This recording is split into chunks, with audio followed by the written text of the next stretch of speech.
said, as they ran out on the ground, they ran straight through the Carlton team, so it could be fiery, Bernie. Yes, it could be, Pete. Both these sides, well, like Carlton won by 15 goals the last time they met. As we have a look at the team lineups, the Carlton back line, a lot of experience. Aitken has played in the premiership side, the last Carlton senior premiership side in '87. Edgar Reinitz, Melbourne forward line, Glenn Lovett, who played senior football at the end of the season, Vandermeer, and Flintoff, who's had senior experience as well. And again, some senior players at Carlton half-back line. Shane Robertson would have played in the premiership side, as has Warren McKenzie at centre half-back, and a youngster in Ratton. But the Melbourne half-forward line, Stuart Cameron, he's played in the seniors this year a few games for Melbourne, and a former Fitzroy player, of course, a left-footer, and Andy Lovell. Well, hasn't had a good year. Had a lot of hamstring problems, Andy Lovell, and of course young Cuthbertson as well. So that'll be a great clash across that half-forward line for Melbourne. Yeah, the centre line's Bond, Glascott, also a premiership player, and Fotia against Beveridge, senior experience for Melbourne. Keogh, who won the best and fairest in the reserves competition, and Rode, another experienced player. And the Carlton half-forward line, well, there's that famous number 6, John Dorotich. Well, he can play at both ends of the ground, and it's been a great player for Carlton. And Phillips, number 19, the little rover, very, very good player, as is Sexton, only a youngster on the way up. The Melbourne half-back line, John Howard, ended up in the season in the senior side, so he had a pretty good year, John, as did Jay Viney, who's, well, he's in and out of that Melbourne side. And again, another youngster in Graham on that half-back flank. The forwards for Carlton, Simon Minton-Connell, a player who will undoubtedly be Carlton's full forward in the future. Fraser Murphy, a live wire in the forward pocket. Simon Verbeek, very talented footballer as well. Ford, Ahern, and the followers, Peter. Well, the followers, Jamie Dunlop, McKinnon, Naylor, very, very strong Carlton following division. Melbourne, Marnie, Stephen Clark coming back from that knee reconstruction, and Ricky Jackson. And there's all the interchange players. We're not sure who's in the Carlton side. First quarter of the reserves grand final. Melbourne and Carlton from the MCG, bathed in sunshine, a little bit cool at the moment. Knocked away by Dunlop. Chance for Fraser Murphy at half forward. Phillips picks it up. Very neat hand pass to Dorotich. Steadies, shoots at goal. That's the first score of the match, and it's one behind. Blues getting off to a good start, but it could have been better. As Dorotich kicked 6 goals the last time these sides met in the second semi-final out at VFL Park. Long kick. Good mark taken for Melbourne by Vandermeer.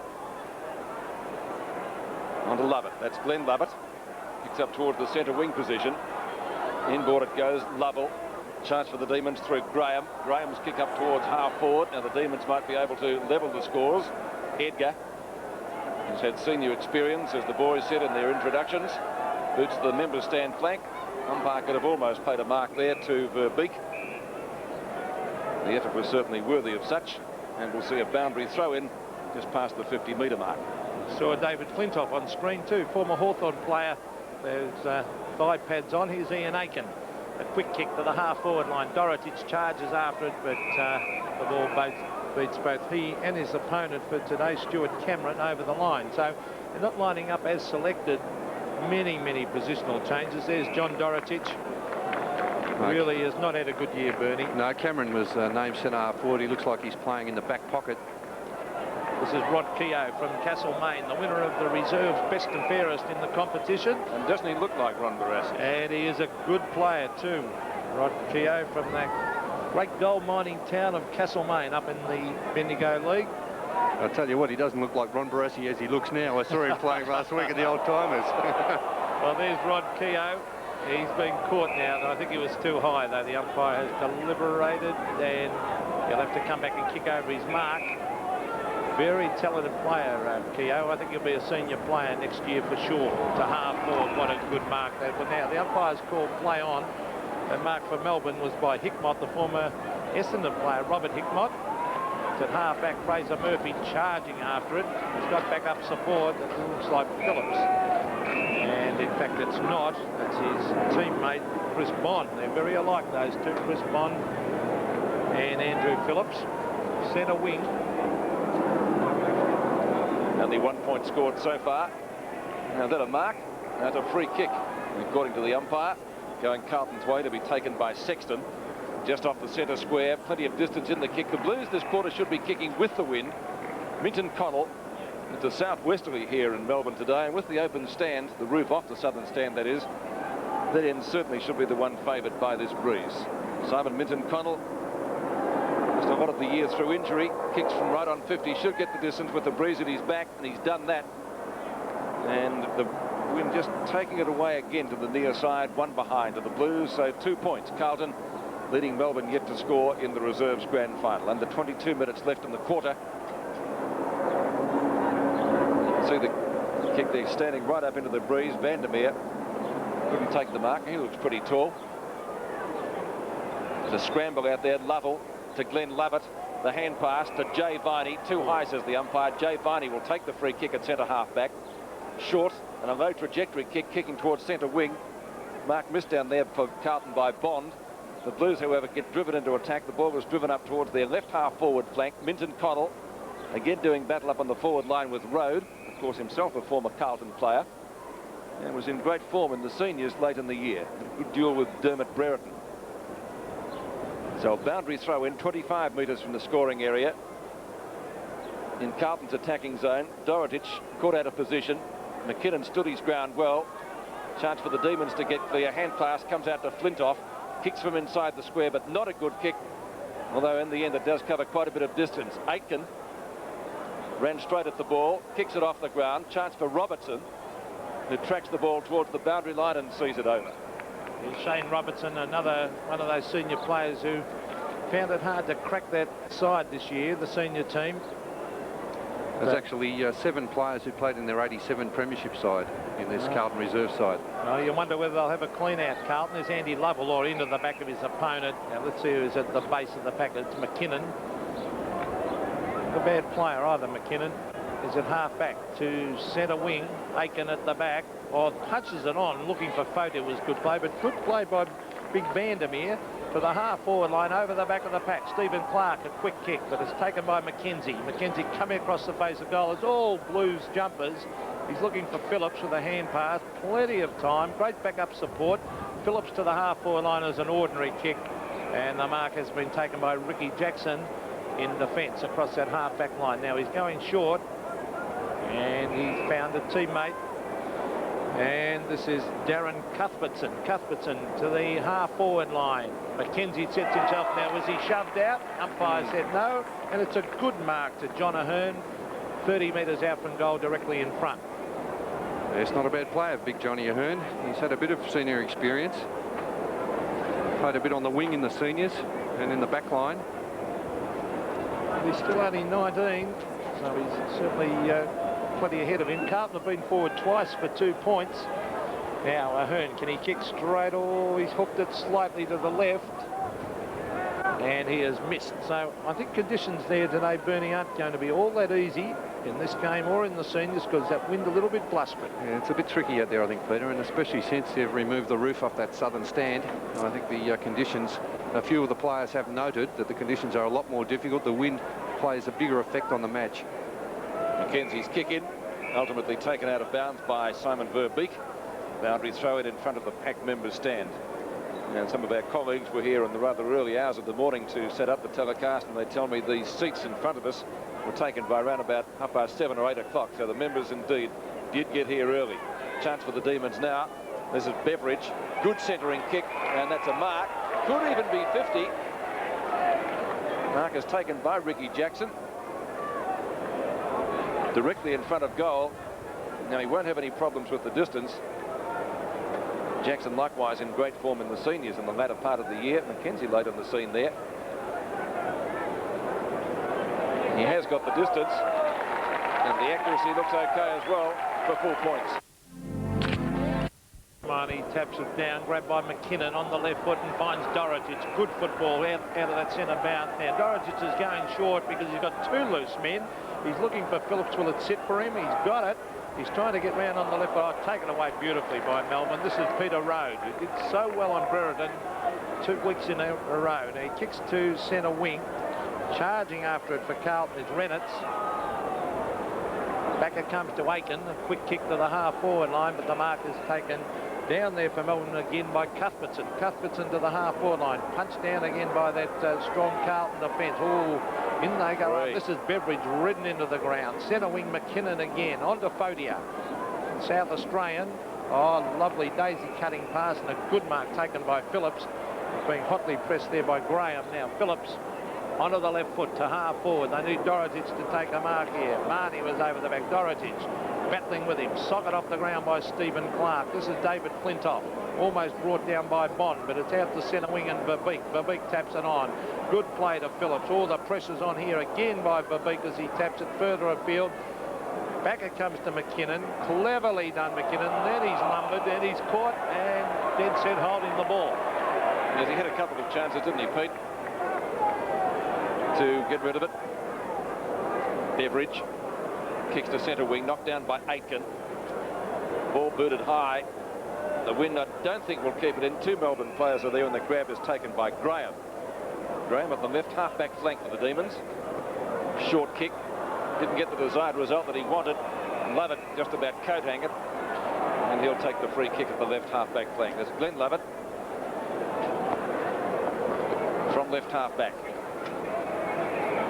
Again, kick standing up into the breeze, and there's a push-out, says the umpire. The advantage Raw played, but really there was no advantage to Carlton, surely. Peter. Robertson on the end of a hand pass. One of the grey areas in the rules that keeps fans shouting. Cameron flicks out the hand pass again to Glenn Lovett. And that was well spotted.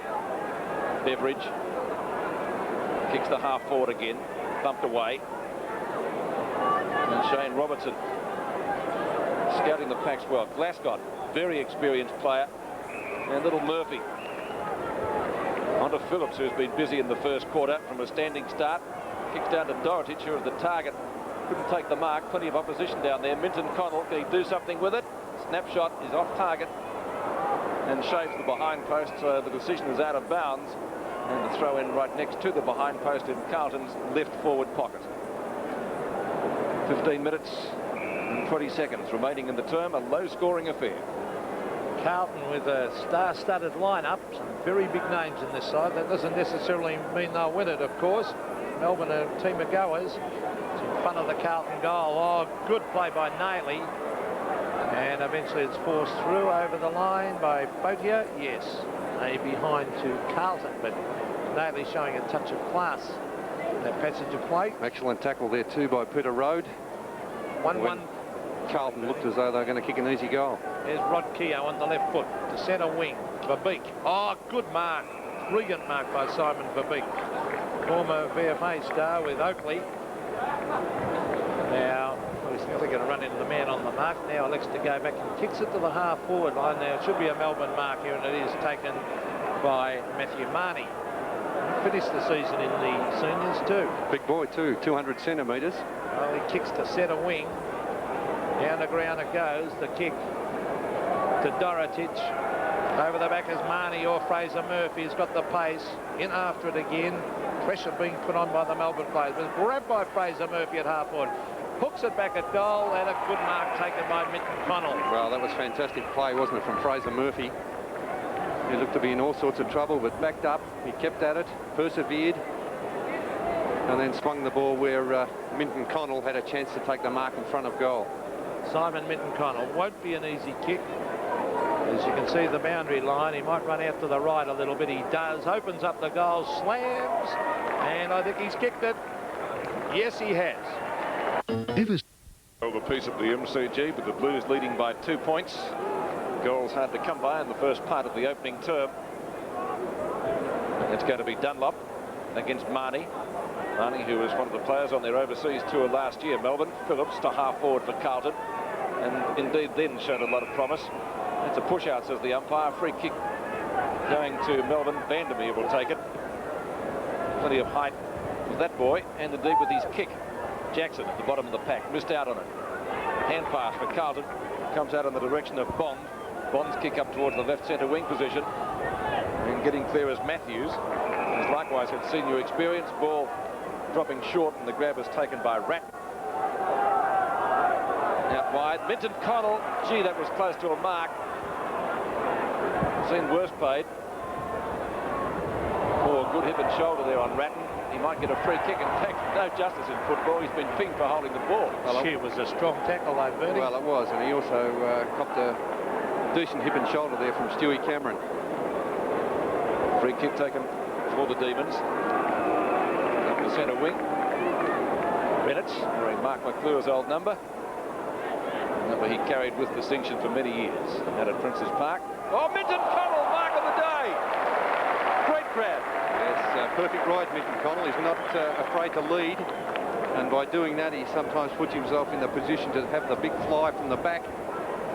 He was out in front of his opponent, as we see Peter Rhodes, so he wasn't playing behind his fullback. He was just out far enough to get the spring on the half-back line. Let's see if he can get the distance. He'll be kicking right on 50 with the breeze at his back. And allowing just a little bit too much for the wind. He's disappointed with the result, only one behind. Well, Simon Minton Connell, of course, comes from very good stock. Peter Hudson. Peter Hudson's, Peter Hudson's sister is his mum. So, over in Tasmania. And they ticked me off once for saying it's always wet in Tasmania, so I'll never mention that again. Don't for mention sure. it, Pete. There's McKinnon, a quick kick to the half-forward line. Ratton, almost a throw. Grabbed by Glasgow. Quick kick to the half-forward line. The mark has been taken down there by Cameron.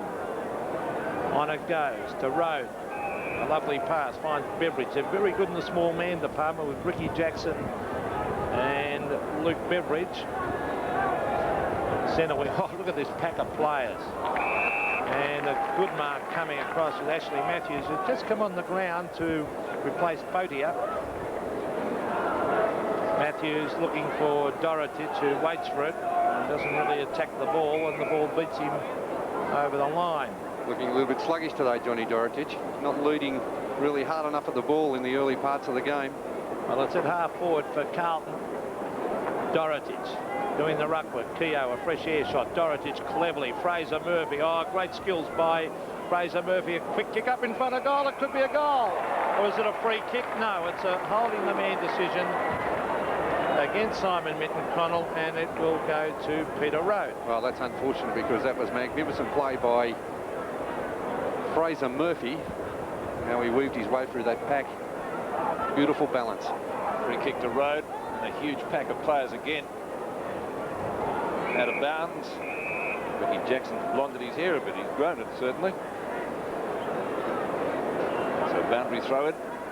Right on 50. Up over the top was Matthews. Didn't get a clean kick at it. Or go at it. Graham's kick up the centre wing. Marking contest there. None paid. Ball just about thrown out the back to Redditz. Grubs it. Oh, Beveridge got right into the back of his Carlton opponent there, and that will be a free kick. It won't be down the ground. Things just becoming a little bit willing, and the free kick at left half forward for the Blues. David Glasgow, the veterans on the side. Minton Connell again the target, got plenty to beat. It's a Melbourne mark though, taken by Peter Rowe, Rowe, brought down by Cuthbertson. Half back. Oh, not a long kick, and not a good one either. Not well directed. Dunlop to half forward. Phillips. Chance for Carlton again through Bond. Lewis doing most of the attacking in the opening quarter. Back to Reynolds again. Reynolds' kick in towards the left forward pocket. Minton Connell taps down for Phillips. The two collide. Phillips did well to get a kick out of it. The boundary umpire said it's out of bounds, and it will be a throw-in. I reckon, Pete, there'd be a few of these Carlton players, and Bernie, you might comment, a lot of these Carlton players would be playing for their football lives at Carlton today, I think. Well, I would think so. There's a lot of them spent most of the season in the reserves. John Dorotich, one of them. And I think his head might be on the line today, Pete. I think he needs to really put in a big one today if he's going to stay on the Carlton senior list. Graham to Beveridge.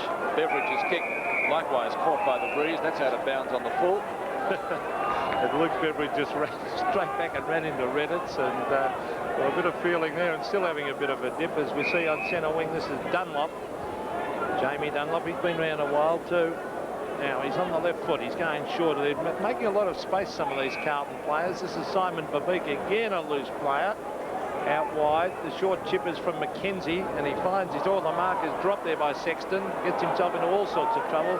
Butters up a beautiful kick on the left foot, up in front of goal. Fraser Murphy, oh, great mark. Brilliant mark, Fraser Murphy. for a little man behind the pack. And I say Minton Connell got market today. That'd be pretty close, wouldn't it? That's a beauty. Well, that's a fantastic leap under all sorts of pressure there from not only the Melbourne defenders, but Minton Connell flying for the mark as well. If he's got his video going at home, he'll like that one when he sees it, won't he? Well, one of the little men of the game, like Tony Liberatore, a little man, but plenty of heart. And, well, he's been a fantastic interchange player for Carlton over the years. Came from Geelong West in the VFA. He should kick this. He's on a 45-degree angle, 15 metres out. Oh, no! He's missed. What did he do wrong, Bertie? Well, he looked very tentative, didn't he, Pete? I think he stabbed at it. Well, you know, a lot of players really tense up from about that 15-20 metre range instead of just going back. I think if you look at Peter Dacos, he's a perfect example of Peter Dacos. He doesn't tense up. He always looks relaxed. I think once you get a bit of tenseness into your body, that's when you make those sort of kicking errors. Coaching clinic from Superboot. Vandermeer knocks down. The guy was dispossessed again. Murphy.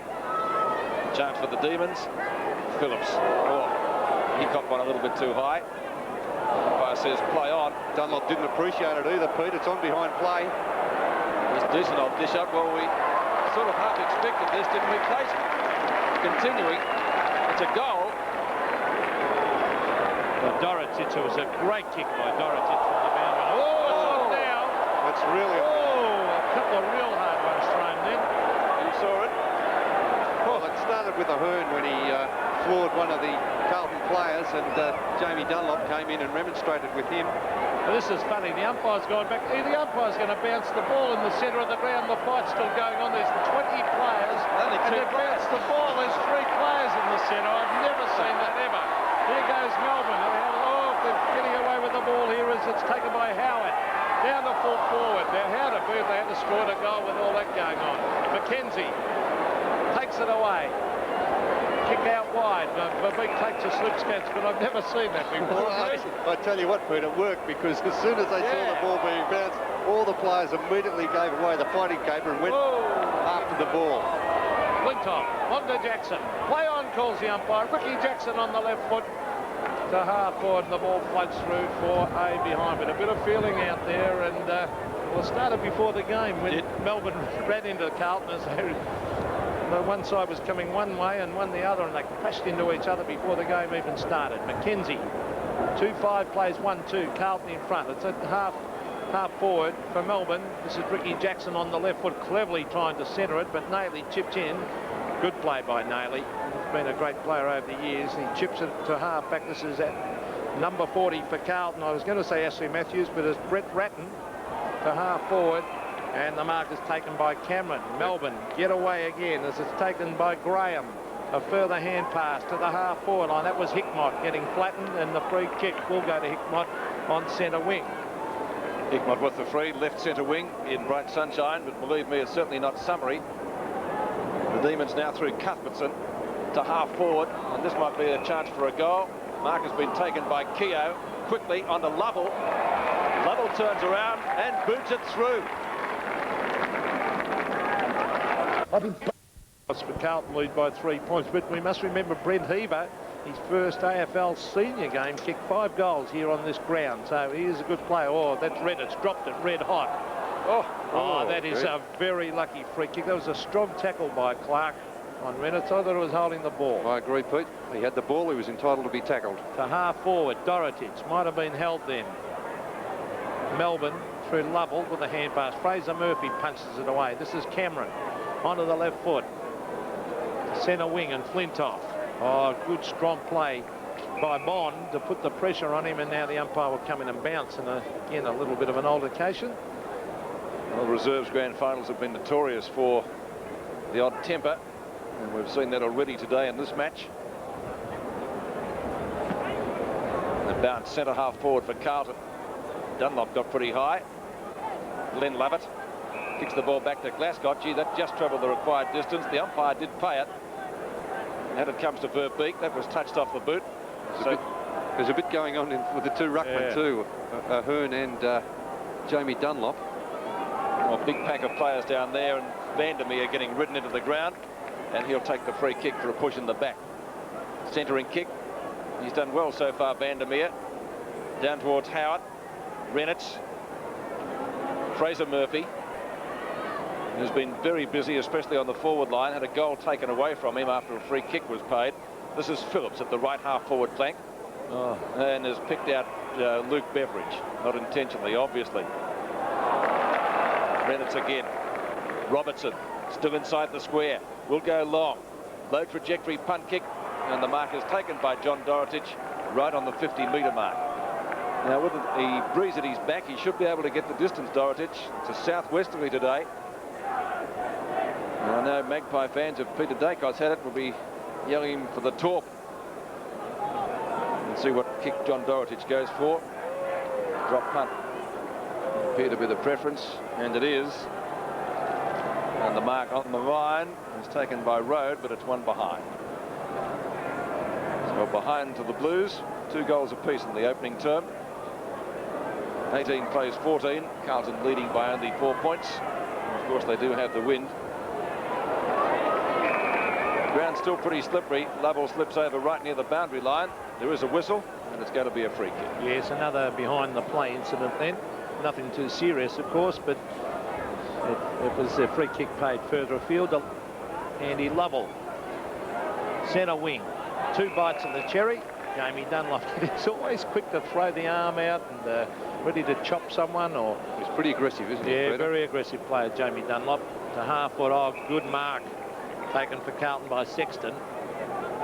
He dropped a sitter before on the other half-forward flank, but that was an excellent mark. He's looking for Minton Connell, who's Melbourne chop across in front. There were 3 players. That was Cameron. Further afield, the hand pass was given out by Cuthbertson. That was good play. Centre wing is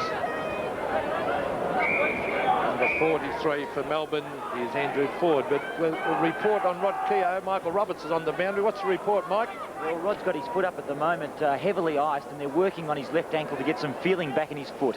Thank you, Michael. Under 2 minutes remaining in this quarter. Out it comes to Bond.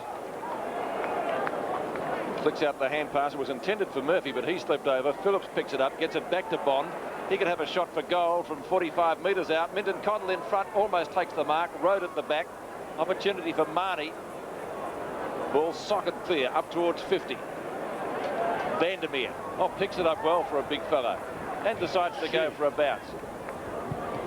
Good long kick out of the fence. Kicks to centre wing, and the mark is taken by Heaver. Kicks across his body. And the mark at half forward for Melbourne by a Hearn. Hand pass quickly. On to Jackson. It was Heaver again. To centre wing. Wind playing tricks out there. Finally, it's McKenzie. Could have gone to Sexton. McKenzie looks for distance with the kick and gets it. Long towards the pocket. In front, Dorotich. Murphy takes it out of his hands. He's been very busy on the forward line, Fraser Murphy. Dobs it right in to Minton Connell, the Road, chipping in front, takes the safe mark. Well, Peter Road really reads the play well. So he gives it across to Graham. Graham to the half-back line, tapped down by Vandermeer, and I like the look of that player.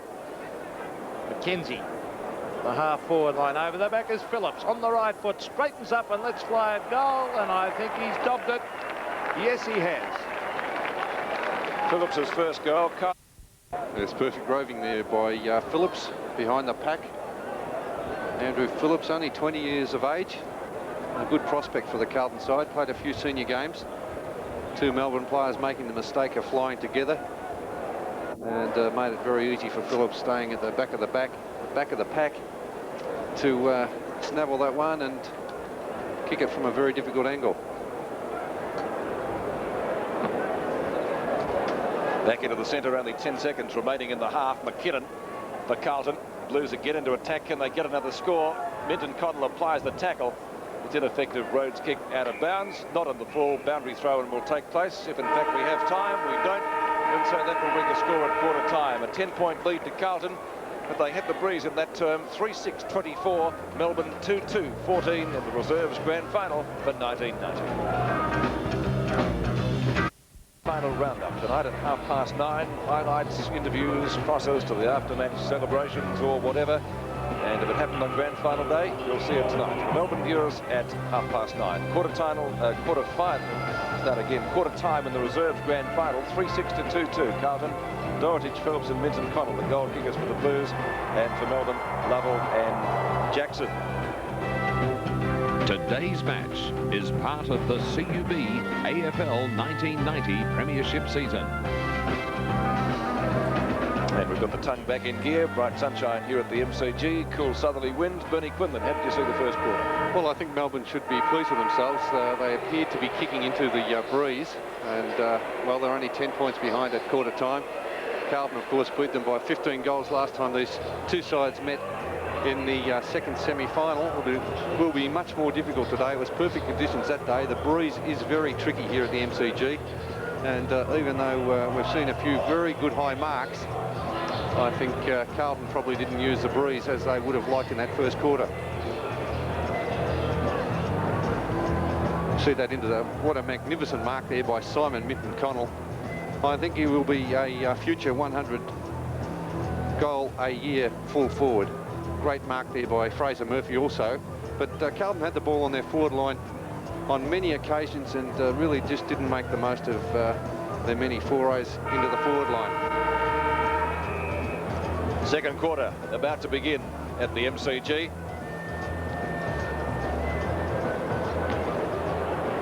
Second quarter underway in the reserves grand final. 10 points the difference in favour of Carlton. Melbourne this quarter should have the wind, which is quite strong. Another ball up just off the centre circle.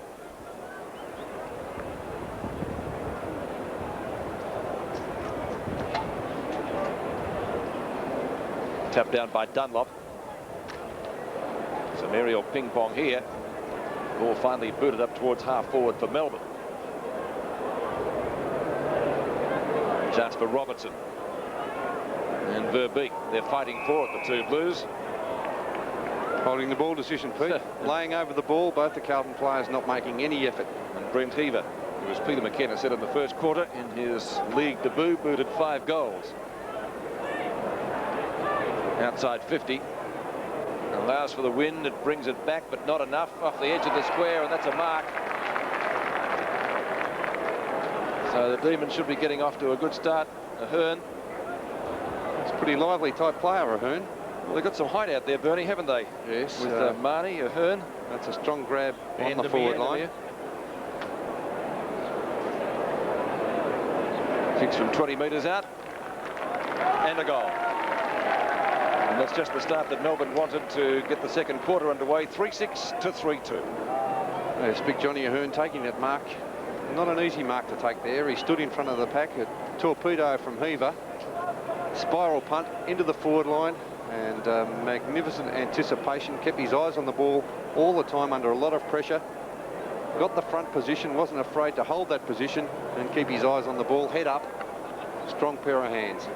Was a good mark, that, Bernie. And of course he had Warren McKenzie competing against him, who's no mean player. This is Matthew Marnie. Well, I suppose talking about players with their careers on the line, you'd be looking at McKenzie too today, Pete, at fullback. Been around a while. Centre of the ground. Quick kick was by Lovell towards the half-forward line. This is Ian Aiken. Oh, well done by Howard.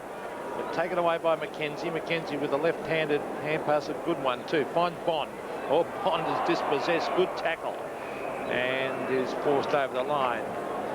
Very, very good tackle.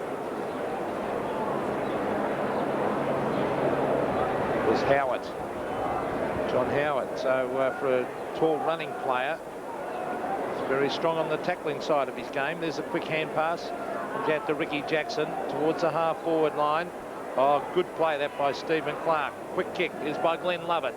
Down to the forward pocket. Some courage shown. But eventually the ball is forced over the line. Oh, the Carlton player hit the fence. Who's that? McKenzie. Warren McKenzie, actually. And he's all right. So it'll be a throw in about 20 metres round from the behind post. Carlton lead by 4 points. Aiken to do the ruck work. Comes down the ground.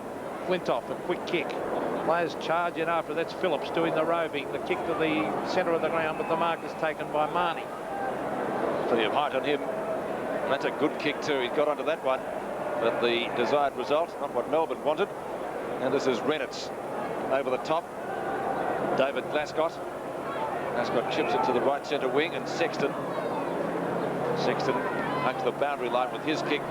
Dorotich, the target, does keep it in play, gets it away from Cameron. Oh, gets offloaded too. Good bump applied by Marnie. Chance for Fraser Murphy. This time the wind does the job for him, drags it around for a goal. A Westpac bonus saver account. Light beer. The Blues lead by 10 points. Let's see if Melbourne can hit back. They have done it so far in the game. Each time Carlton seem to have got a goal, Melbourne go forward and get one. Now let's see if they can do it again. Howard, good play to tap it to ground. Robertson with a hand pass to McKenzie. Then Aiken, a hurried kick. This might let Melbourne in here at half forward as the players shuffle it out. This is Phillips. Good skill by Phillips, tapping it on and still tapping it on. Good play by the little rover, and still going, and he might get a free kick. No, he won't. Well, he deserved one, Peter, surely. As Glascott pinged for holding the ball. That was a bit tough, wasn't it, Bernie? Oh, very tough on Phillips. He was shoved Rod Keogh's back on the ground. right in the middle of the back. Yes, I thought he was too. Well, this is Keogh. Or kicking on the left. I don't think he's too fit. A wobbly kick. Oh, the Carlton player could have marked, but he elected to punch instead. It's shuffled out to Jackson. Back it comes to John Ahern. Oh, great play by Ahern. Let's hope he kicks a goal. He can't. And he puts it out of bounds on the floor. But that was enormous amount of skill shown there by a big man, Bernie. He can move all right, can't he? 188 centimetres, 82 Ks. You probably build up a little bit more, get a little bit more muscle on. But very fleet of foot. There he is again. Yes, well, again he tried to dodge and weave. Dunlop throws the Melbourne player, Howard, out of the pack. Now, Dorotich having a good battle down there, he and Cameron. Dorotich taps it on. Now, he covered in the back. No. Now, the umpire deliberating there. Now, the two umpires today are Hayden Kennedy and Darren Goldspink. And deliberating on that one was Hayden Kennedy. Boundary throw it on centre wing next to the interchange area. Bright sunshine, but it's still only 13 degrees in Melbourne. Sexton flips it out the back. This is Jackson. Kicks to half forward, and that's a strong mark. Taken by John Howard. Into the pocket, and the lead is on. Good punch away there by McKenzie. Players looking for out of bounds on the full, but the boundary umpire disagreeing. And Robertson goes back to his position. Inside 50, the throw in. Dunlop and Howard. Ball scrambled at the back of the pack. Keogh again with the left foot. Doesn't get too much distance with the kick. That could have been in the back. In fact, the umpire agrees. It'll be a Carlton free kick going the way of McKenzie. Thought about the hand pass to Ratton. He's gone short anyway. Robertson over the top. Good long kick would have done the job in the first place, wouldn't it? They'll get away with it. Phillips. High kick. Up the centre wing. Dorotich, Cameron right into his back. The advantage rule paid. Dorotich goes on with the job. Couple of bounces just off the edge of the square. Shocking kick, but the wind does play tricks here today. We've seen that already. Naily makes good position. Couldn't quite get the bounce that he wanted. Oh, Murphy with a good hip and shoulder. And the umpire says, Road, take the kick, which he does. He plays on. Lovett in the middle of the pack. Keogh scouts around again. Seems to be moving okay. This time kicks better with the right foot. Oh, he went. And Jackson was off. Phillips lays the hand pass. Robertson taken high, surely. Away goes Edgar. Edgar on right centre wing for Carlton. And again, not a good kick to position to the forward pocket, and the ball's out of bounds in front of Minton Connell. We'll see a boundary throw in. Well, this has been really played like a grand final, Bernie. It's pretty tough. Yes, the Melbourne players lining up in the centre of the ground there to apply the tackle. Three players making sure the Carlton player really earned that kick. We saw a shot there of Dominic Fautier warming up on the boundary line. There's Dorotich. He's working hard, John Dorotich, there at half forward. Umpire will come in and bounce at the 50-metre line. Carlton's forward zone. They lead 4-6 to 3-2. So still the margin 10 points. Dorotich again doing the ruck work. Brought out of defence for the Demons and brought around centre wing and touched actually before it went over the line, although Shane Robertson didn't agree. Ratton off the ground and Fautier on. It's right on centre wing. Dunlop against Ahern. A couple of aggressive customers. Or Ahern, gee, he does some good work. Keogh to half forward, and a diving mark taken by Robertson. Now he'll get onto that left foot, no doubt, kick it across the ground. Could be dangerous. Will it come off? It will, because Bond has taken the mark. He's got the pace to get away. Goes with a hand pass to Dunlop. Dunlop is harassed, but gets in a kick to Sexton. Back it comes to Bond. Bond from 40 metres, straightens up, hooks it slightly. Now it comes back in front of goal. Road pushing and shoving. Now will he get a free kick? He will, for holding the man, and good use of the body by Road. His experience is showing out. Peter Road, former Carlton player, kicks it out wide. Flintoff takes the mark, still inside his own defensive 50-metre line. Oh, there's a report behind play too, Pete. Yes, we're watching the play. You might be able to tell us what happened in a minute, Bernie. The ball on centre wing, picked up for Melbourne by Big Ahern again. Reynolds, left centre wing, wobbly punt kick. Love it. Taps it on. McKinnon, inside 50, could score from there. That's a good kick distance-wise. Accuracy's there as well, and he's put it through for a goal. If there's one On top, they lead by 16 points, and they really do have a very strong side in today. There's McKinnon, the half-forward line, and a good mark taken down there by Jay Viney. He's a pretty tough customer too. He kicks to half-forward, and the mark is taken there by Lovell. Andy Lovell should kick long, because Jackson's on his own in the pocket. Can he get back now? The Carlton players go back to man him up. It's punched away by Reynolds. Backup supporters by McKenzie. Oh, look at, they're everywhere, Carlton. Naily, Reynolds. Well, they've got no hope if they kick it high to Jackson, mate, No. have they? Because he's just not strong overhead. David Glascott just kicks it around the boundary line, and in fact over the line. I won't mention, should I, Pete, the former back pocket player for Melbourne many years ago, John Beckwith? Going back in the past there, Pete. Well, I've got to give him a mention every now and again. He was a master at round the boundary line kicks. Now here's Andy Lovell, half forward for Melbourne.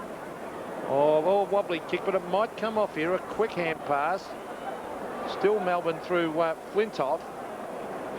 Back it comes to Howard. Howard to half forward, and a good mark. Excellent mark. I think this is Cuthbertson taking this one. Yes, it is. Darren Cuthbertson has marked about 25 metres out from goal, 45-degree angle, and Warren McKenzie will take the mark. Yes, Cuthbertson kicked 9 goals against Footscray last week, including 5 in the second quarter.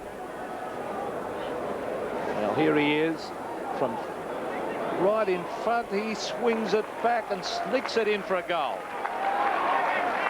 Yeah, check this one out. Seen straight out of it. Once again, 10 points the difference. 36 plays 26. And just recapping, Fraser Murphy was the player that had his name taken by the emergency umpire. Kicked by Ahern, up to half forward for Melbourne. Aitken almost into the back of his opponent, but could have got a free kick, possibly for holding the ball. Bond.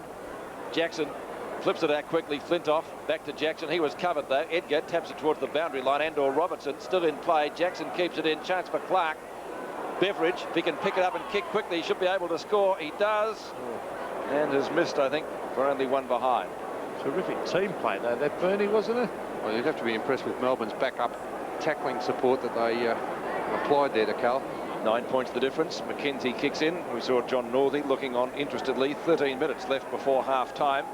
McKenzie, good kick distance-wise. And a chance for Marnie to take the grab, which he does, without too many problems. Oh, he's gone short. Who's there?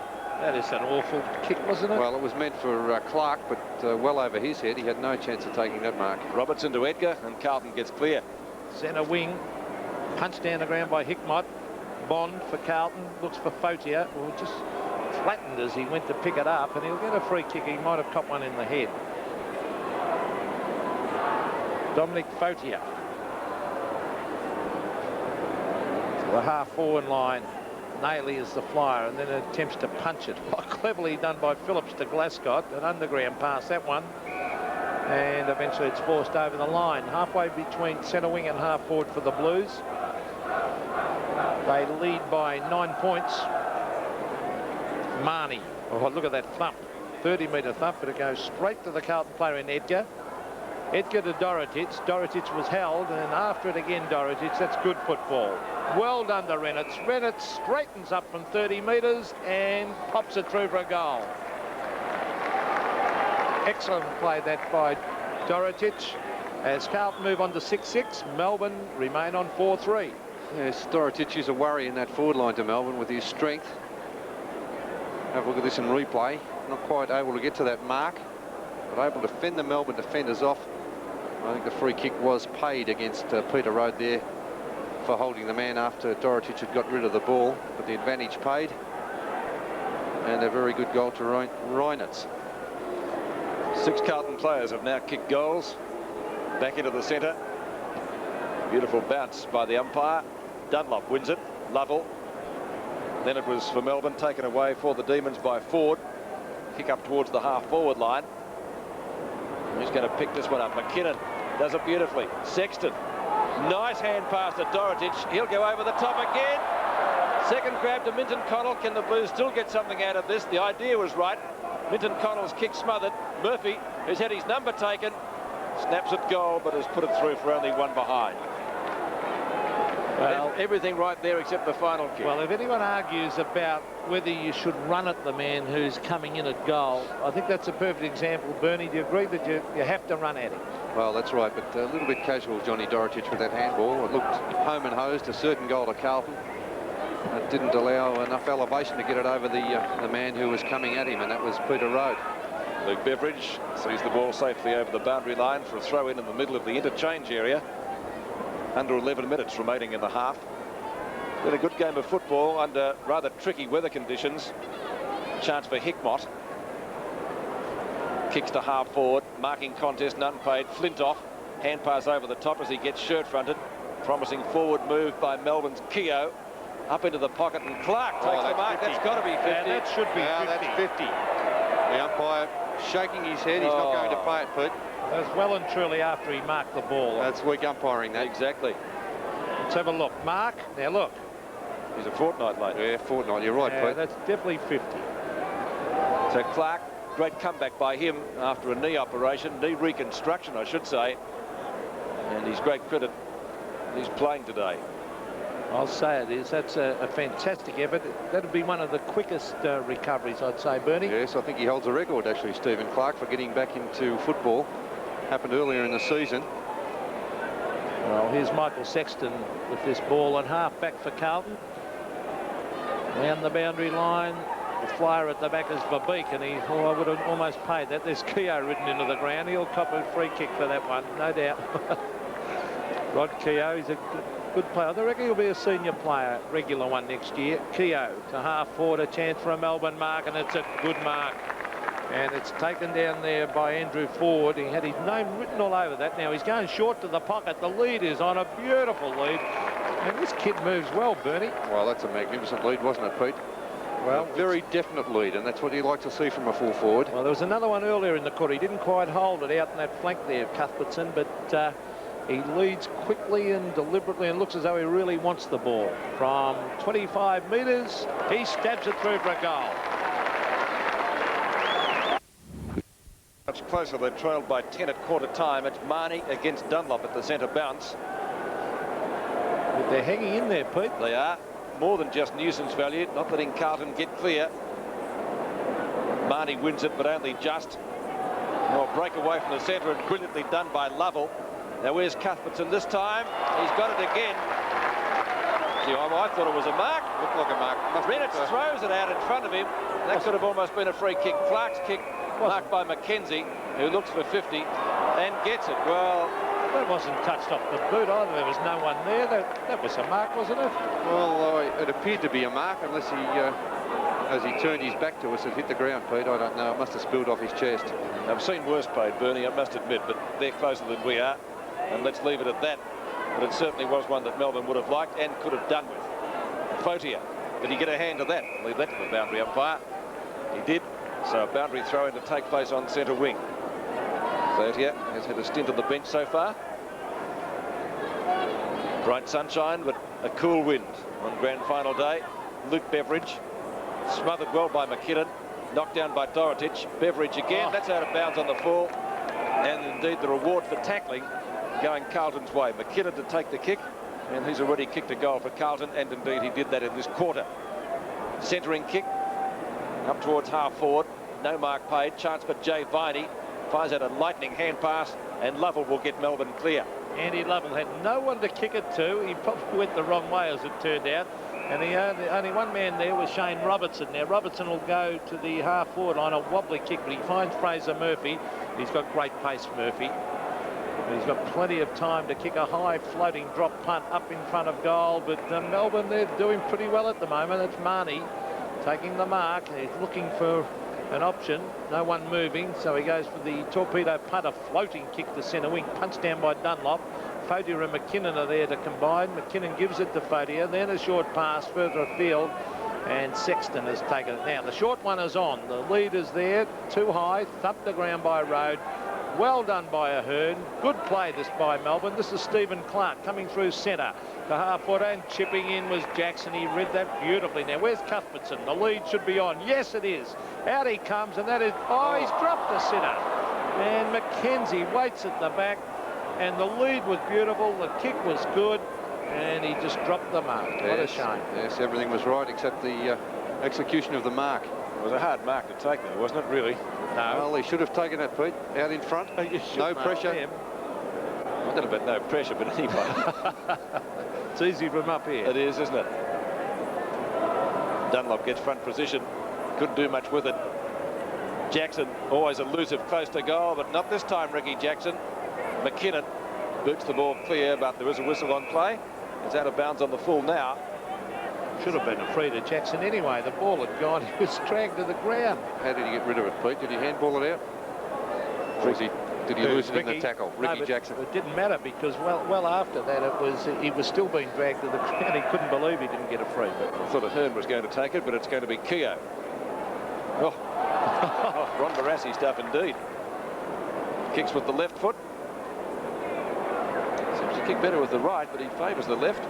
One behind. Got a bit of class, hasn't he, Pete? A bit of go about him. A bit of jostling in the goal square. Good game, this. It's nice and close now. McKenzie to kick in. 5.5 minutes left in the half. Favours the outer side. Bond on offer out there. Marking in front of Flintoff. Carlton against the breeze, though. They've held Melbourne out well so far. Plenty of time yet in this quarter. Vandermeer up high. Got a couple of hands to the ball. Couldn't drag it down. And we'll see a ball up on centre wing on the emblem which says it's the 94th league grand final in the seniors today, but the first in the AFL. Well, that number 50 for Melbourne, Peter Vandermeer, well, he's just doing a few little things that make you think he's a very good player. This is Hickmott to the half-forward line. Grabbed there by Simon Verbeek. Onto the left foot to centre wing. Good smother on Fraser Murphy, but it comes back courtesy of McKinnon. The long kick, looking for Dorotich. He's shuffled out with some good hip and shoulder stuff. Here's Nailey, brought to ground. Jay Viney is there. He ends up with the ball too and kicks it around to Johnny Ahern. So got some good young players, Melbourne. Yeah, great tackling too in defence there on Mark Nailey. Ahern to the half-forward line. Thump the ground. Who's there? It's all Melbourne as the short kick comes in for Jackson. Will it sit for him? No, it won't. Aiken. Now Joey's lost it to Jackson. Aiken goes back and gets it again. On the left foot, he kicks to centre wing, and blustery God, that could have been a free kick to Keogh. Look at the mobility of Ahern. Great play by John Ahern. 50 metres from goal, he sets it up in front for someone to take a mark. Up they go, Cuthbertson. Couldn't take it. Waiting over the back, and a kick a goal is by Beveridge. It's a goal. First goal, and the Demons come within 2 points. Actually, only one player on the ground, and that's Cuthbertson, has kicked more than one so far. McKinnon almost out of the centre. And I think the wise decision was to bounce it again. All in this time. One thing, Pete, the Melbourne side's a much younger side than Carlton. It'll be interesting to see who finishes better in that second half. Well, Carlton ran right away when they met last, but Melbourne won through via the preliminary final. Sexton or Dorotich appear to be held by Cameron. The umpire says play on. Dorotich will do just that. Flips the hand pass out to Murphy, who's had his number taken on, we believe, a tripping charge by the emergency umpire. He's booted that through for one behind to make the difference 3 points. Been a very busy player, Murphy, especially near goal, which is his forte. 6-8 to 6-5. 3 minutes in the term, and indeed in the half remaining. Good game of football for honours in the reserves. And that's a fine mark by Ahern. He's having a great quarter. They're killing him in the air, actually, Pete. The young Melbourne taller players are very good over their heads. Lovell, centering kick. Beautiful. Yes, well delivered. Now the Demons should be able to make something of this. Glenn Lovett kicks long, up towards full forward. Cuthbertson couldn't take the mark. Edgar, good backup support for Aitken. He's gone across goal. Wobbly punt kick. Bond will get there first. He's got speed, this fellow, to get clear of Beveridge, and he does. Hand passes the ball in front. No one there, not much on offer, and it's out of bounds. Great play, Beveridge, though, Bernie. Well, that's the way Melbourne are attacking the game at the moment, Pete. They're working on their tackling, their pressure, and it's paying dividends. Well, he chased for 50 metres then. That was fantastic play, and forced the ball over the line. Melbourne again, this time through Flintoff from 55 metres. Cuthbertson in front, over the back. I like the way that kid. I like the way. How old is he there, Bernie? Have you got the Cuthbertson, only 19. Well, I like the way he takes front position, the way he leads, the way he ducks back after when it comes over the pack. Yes, Bernie, ducks back. Ducks back. Ducks back. Yes, He got one in. Yeah, got to have one a day. It's in that forward pocket. Is Sexton. Well, has it taken away beautifully by the Melbourne player in Hogarth. Now a chance for Melbourne for a goal. Hogarth has missed. There he is, number 49. Gee, did he move then? Just back to Cuthbertson, Bernie. He doesn't look that tall down there. How tall is he? No, he's only 185 centimetres, so probably not tall enough for a full forward eventually in the long run. But at this level, he moves so well and leads so well, he's doing everything right. Well, that was Hogarth again with a clever little chip pass to Ricky Jackson. But getting back to Cuthbertson, some guys have just got a natural talent for kicking goals. And you've said he's done so well in the finals, and he seems to me could be one of those guys just with that knack of kicking goals. So you put him on the forward line. Here's Ricky Jackson, a terrible kick, a wobbly one up in front of goal. The Flyers are there over the back of the pack. It's forced over the line. You throw in deep in that forward pocket, Melbourne's forward zone. 44 plays 42. Jackson's kick, of course, could have put the Demons in front. Should have got the distance from there. Under a minute left in this term. And Carlton perhaps realising that, going for the boundary line. Or behind, rushed through. So a further point to the Demons. 44 to 43, the narrowest of margins separating the sides. Aitken's actually playing at full-back now, and Mackenzie has been moved out to centre-half-back. So close to half-time. Might not be too many more opportunities for scoring. Beveridge kicked a goal in the quarter. He won't indeed with that kick. And gee, that was almost a mark. It's socket off the ground. And that's a goal kicked by Lovett. So the Demons hit the front, 7-7 to 6-8. And they deserve to be there at the moment too, Peter, because they're playing much better football. They're keener. Cuthbertson, the player, putting his body in front again here, in front of Ian Aitken. Nearly took the mark, but good thinking by Lovett. Quickly kicked it off the ground, didn't have time to pick it up. He would have been tackled by the Carlton defenders, but Melbourne doing everything right. They really deserve their lead. 20 seconds before half-time, the Demons by 5 points after they trailed by 10 at the first change. And Melbourne now getting the better of the Blues.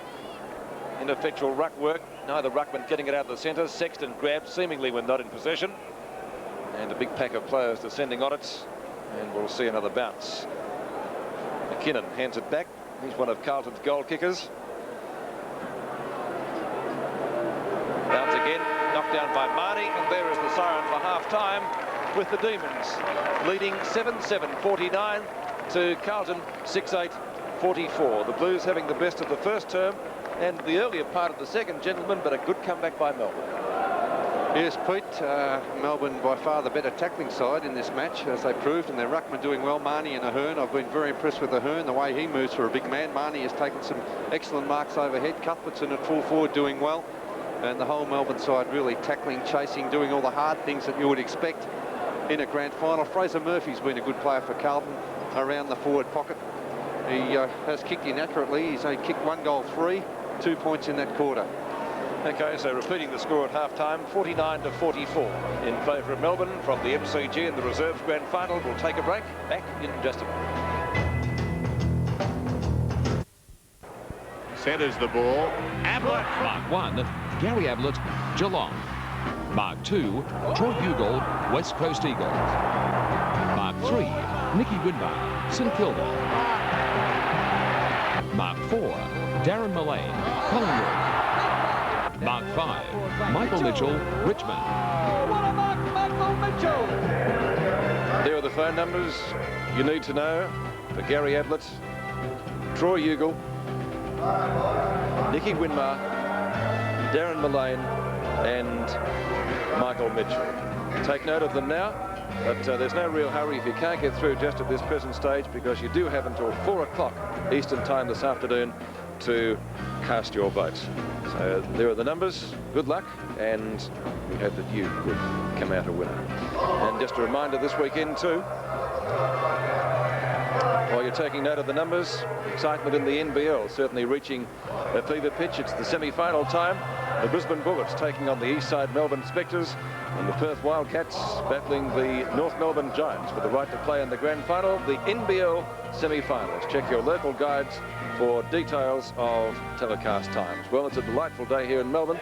Still a little bit on the cool side, but certainly some sunshine to brighten the crowd. Let's see what it looks like up above, and here once again is Dixie Marshall. Hi, Pete. Well, it's kind of a bit eerie up here. You feel very much removed from all the hassle and hype which is going on down there. The MCG certainly looks an absolute picture. It's packing up quickly, and I'd say from up here you'd have no chance of scoring a car spot. There'll be some very long walks, I would think. Actually, the traffic is sort of easing off now. I guess most people have already made their way to the ground, and what's left is just the last-minute dashes. It's very quiet, Pete, in the suburbs, though. There's hardly any traffic in the city and surrounds. I guess most families who aren't already at the game have now gathered in for lunch around the telly. So, Pete, everyone, I guess, is just getting positioned, basically, ready for the big one. Right, thank you, Dix. You've got the best view of all, but don't try to parachute down. All right, let's see we'll hear the views of Bernie and Peter at half-time. Good game of football. Terrific game of football, this, Pete. For most reserves grand finals are great games. It's enormous pressure out there, and it was tough right from the start. And you always felt that Carlton couldn't get far enough away from the Melbourne side. They had all the play early, Bernie, and yet they couldn't nail them. And Melbourne got some very impressive young players. Well, we said at quarter time, Pete, we didn't think Melbourne and Carlton had done enough, kicking with the win in that first quarter. Dorotich there has done reasonably well, but still not doing enough on the forward line. I don't think exerting enough influence on the game, but I've been very impressed with the Melbourne ruckman. Marnie, Ahern is really a player of the future.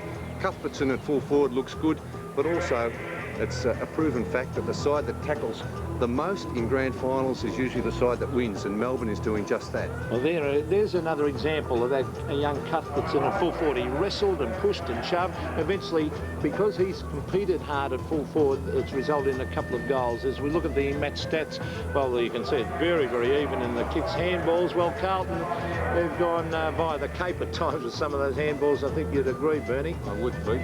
Marks slightly in favour of Melbourne. They were very strong overhead, the younger players, as we said, Marnie and Ahern. Tackle's interesting. I would have thought that Melbourne would have been the stronger tackling side in that first half. Hit out slightly in favour of Carlton, but I think Melbourne's smaller men, as I said, Glasgow, Nailey not doing enough around the packs. Well, thank you, Bernie. And some of the players now, Michael Long and Alan Izard, it looks like, near a camera, taking the look over the MCG crowd, in which is certainly building up now. Probably when we get to 2:30 this afternoon, at the bounce of the ball will be about 93,000 here. And of course, it's a rather sentimental day too, because it's the last day we'll be seeing the Southern Stand. Demolition starts on Monday, if in fact there's no draw here this afternoon. It's the first time, of course, that Collingwood and Essendon have met in the grand final since way back in 1911. Michael Roberts has a preview of the big game. Surprisingly, Collingwood and Essendon have only met in 3 grand finals. The last time was in 1911. The Magpies were expected to win, having won the premiership the year before, but it was the Bombers who took the flag by 6 points. Now, after a 79-year drought, the game's giants are back. Siska, an open goal. Kevin Siska's kicked it. Quick goal to the Magpies. Ironically, in round 19 this year, the Bombers emulated their feats of 1911 when they repeated the dose in one of the games of the year. Once more, the deficit was 6 points. Plays on a short one. 7, an open goal. Goal with the Bombers. Collingwood, however, leapt to flag favouritism after crushing Essendon by 63 points at Waverley in the second semi. That took the boys from Windy Hill into the preliminary final against the Eagles. Again, the margin was 63 points, but this time it was in the Bombers' favour. Essendon's ship is back on course, and the stage is set for another classic encounter. It's just good to get the club in there with a chance again. And it should be a great grand final because both clubs really had, from say 1987, if you look at the history of the two teams, have probably been redeveloped since 87. When talking premierships, the Dons have been used to recent success, having covered themselves in glory with back-to-back flags in 84 and 85. It's a different story at Victoria Park. Since their last triumph in 58, Collingwood has played in a staggering 8 grand finals, plus a draw without success. Could this be the year? Oh, I feel optimistic, but tense naturally. I just believe in the realities of competition, and the realities of top-level competition are that you can win or you can lose. There's two very good sides playing. We've played well the last few weeks. Essendon are a good side. You just hope that you can acquit yourself well on Saturday, and if you do, well, it's a great prize to be had. Will Lady Luck at last smile on the Pies? We'll all know at around 5 o'clock this afternoon. Of the year. Now the leading player with a number of games in the AFL, and he made a delightful speech too this morning at the Southern Cross Hotel. Michael Tuck, congratulations to him. I guess he'd prefer to be out there today leading Hawthorn to another grand final, but indeed that's not to be. One player we will be keeping our eyes on is number 42 for Collingwood. He's had a very courageous final series, playing with what many people believe to be a broken thumb. As soon as games have been completed, he gets it replastered, and he'll be out there again this afternoon, leading Collingwood, he hopes, to a premiership. Darren Mullane, what a courageous player he is, and Drew Morford looks at number 42 for Collingwood. For the last 6 weeks, Mullane has been an inspiration to the Pies. Since leaving the ground in the first 10 minutes of the round 21 game against Fitzroy, he has averaged 25 possessions a game, under difficulty. At training, he's looked like someone who should have been written off for the season. A broken thumb cost another tough-as-teak player, Greg Williams, 6 games, but Mullane has battled on with his hand in plaster all week until match day. To see him in obvious pain before a game is to wonder how he can throw himself into the hurly-burly. He even needed the assistance of a teammate on the ground to tie his laces. And would you believe, getting dressed afterwards has required someone else's nimble pair of hands.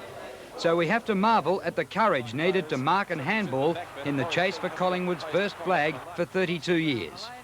In the second semi-final 2 weeks ago, he resumed his battle against Greg Anderson, the Magarey medalist who had gone into the Brownlow as favourite. Anderson had beaten him clearly in round 19, but Mullane turned the tables that day with another top performance. He was playing under duress, but gutsed it out. Playing under difficulty, even going for that mark. You can see him protecting that thumb. He gathered another 18 kicks to be in a winning centre line, the key to victory on the big grounds in finals. Brown the only chance. Comes to the front. Brown again. Back he goes. Starcevic has kicked another one. If the Pies break the long drought, they will owe Mullane a special place in their history. Drew Morford reporting on Darren Mullane, and they'll be certainly looking to him for more of the same this afternoon. At the MCG Grand Final Day 1990, we'll take a break. Back with the second half of the reserves match between Melbourne and Carlton after this.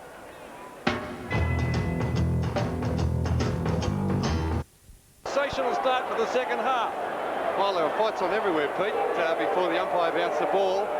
And Big Johnny Ahern was involved in one of them, and then he set up that forward thrust into the Melbourne forward line. Ricky Jackson running onto that ball, and the full forward and the full back, as you can see here. Well, just out of the picture on the left-hand side, you could see the Melbourne full forward and full back, Aitken and Cuthbertson having a wrestling match, and that left the goal wide open for Ricky Jackson to run in and kick a very easy one for Melbourne. And that initial fight on centre wing, Ahern and Ashley Matthews just stood toe-to-toe, and it was like Festival Hall in the old days. I'm not kidding. Gee, I like Ahern. He's a good player, isn't he? Well, he went on and got the ball and set up that goal. That was the main thing as we go back to the centre, and Well, Melbourne 8-7 plays 6-8. What a great start to the quarter. There's been a lot of feeling in this game. Oh, in went Dunlop. This is Bond. He's been a good player for Carlton. Bond wide to the half-forward line. He's looking for Fraser Murphy, who's tried his heart out too, but oh, this is the fair dinkum grand final. This is the way they're charging in after it. There's a handball coming back to Howard. That was given by Hogarth. Out it goes towards centre wing, and it rolls over the line. But a great start for the Demons with that early goal. Shane Robertson on screen. Dunlop will do the ruck work. Looks like Howard's going to compete for this boundary throw in. Number 28 on the right. Been a good player today too. It's tapped down. Now the free kick, is it? Now the umpire paying the advantage to Glascott. Glascott, or is it? No, it's going Melbourne's way, actually. On the shoulder to Howard, wasn't it? Yeah, a bit ticky-touch with that one. Howard, he's not really tall enough for a ruckman, but he put his body in front of Dunlop there and forced Dunlop to reach over the top. Howard with the short one, looking for Flintoff, former Hawthorn player. He nearly had his head taken off then. So another free kick. So a lot of manhandling going on, and he's hurt too. Over Flintoff. Hurt his shoulder then. Onto the right foot. The kick to the half-forward line. The mark taken by Fotia. Fotia from centre half back. With a stint on the bench in the second quarter. Kicks to Sexton on centre wing. And they're not giving them much breathing space, Melbourne. That's Vandermeer. Hand pass, effective as it turned out to Lovell. Streaming down the ground. A big pack of players. Dunlop was in front. Jackson, coat hanging. Is it a free kick? The advantage rule won't be paid. Jackson ducked into it just a little bit, enough to make it illegal. That was good umpiring that time, because that mightn't have worked to Melbourne's advantage if he had a called play on. Even though he did kick the goal, there was no advantage. It would have been a very... it was a very difficult shot at goal, Pete, and the umpire doing the right thing in the first instance. So Ricky Jackson has a chance to put through another one. Let's have a look at that free kick again. I don't think he did duck, Pete, there. I think it was a... He was small enough anyway, Bernie. Yes, he's down low enough to accept that free kick. Thank you very much. So Jackson comes in from 35 metres out and drills it. Great start for Melbourne in the second half. Well, still some pushing and shoving going on. Apparently there's been two reports. The two players I mentioned, Ahern and Ashley Matthews of Carlton. Well, I did say they stood toe-to-toe. Now, here's Reynolds receiving from Glascott. Reynolds to the half-forward line for Fotia. Now he can run to it. He's got it onto the left foot. Quick kick was not a good one. And over the line it goes at half-forward. And Peter Rhodes done an excellent job down there at fullback on Minton Connell, Bernie. He has, even though Minton Connell, not many opportunities coming down that way, Pete, though. Melbourne putting a lot of pressure on around the centre of the ground, and the ball's not being delivered down to that forward line with any precision. Dorotich over the top. Here's Hickmott. Ahern has it punched away by Matthews. And apparently both those players will be fronting the tribunal during the week. Bond for Carlton has been a pretty good player, only small, Chris Bond, number 43, but really has put in, as has Fraser Murphy over the back of the pack. The umpires found a free kick in the meantime. They'll get a Melbourne kick. It'll go to Marnie, and they've been impressive, these tall Melbourne players. Marnie, Ahern, Vandermeer. Here's the kick to centre wing. Dorotich sets himself in front, doesn't attempt to mark, tries to punch it. Tapped over the back. A chance here for Carlton through McKenzie. Onto Fotia. Fotia left foot. Oh, another bad kick by Fotia. That allows in Hickmott. Good play by the former Essendon player, and then he ruins it by putting it out of bounds on the full. Yes. Deserved better, Bernie, didn't it? A centering kick was required there, Pete. Carlton will have to get a rattle on. 44-61 they trail at the moment. Kick by Aitken up towards the centre wing. There is a whistle. It's a free kick. Well, it'll be going Melbourne's way. It'll be taken again by Big Ahern, who, as Peter McKenna mentioned not long back, has had his number taken after that pre-siren scuffle with Matthews. And Fraser Murphy, of course, also had his number taken in the first half. I think he was reported by the emergency umpire from memory. It appeared to be on a kicking charge or a tripping charge. We'll know at the end of the match, of course. This is Lovell. Too far out to score, into the wind. 55 to 60 metres from goal. Big mark needed here. Nobody can take it. Here's a chance for Ahern again. That's not a bad sort of a snapshot. It's pretty close, but only one behind. So a further point to the Demons total. Carlton bench looking a little worried. 6-8 to 9-8. They trail by 3 goals after Carlton led at quarter time by 10 points, 3-6 to 2-2.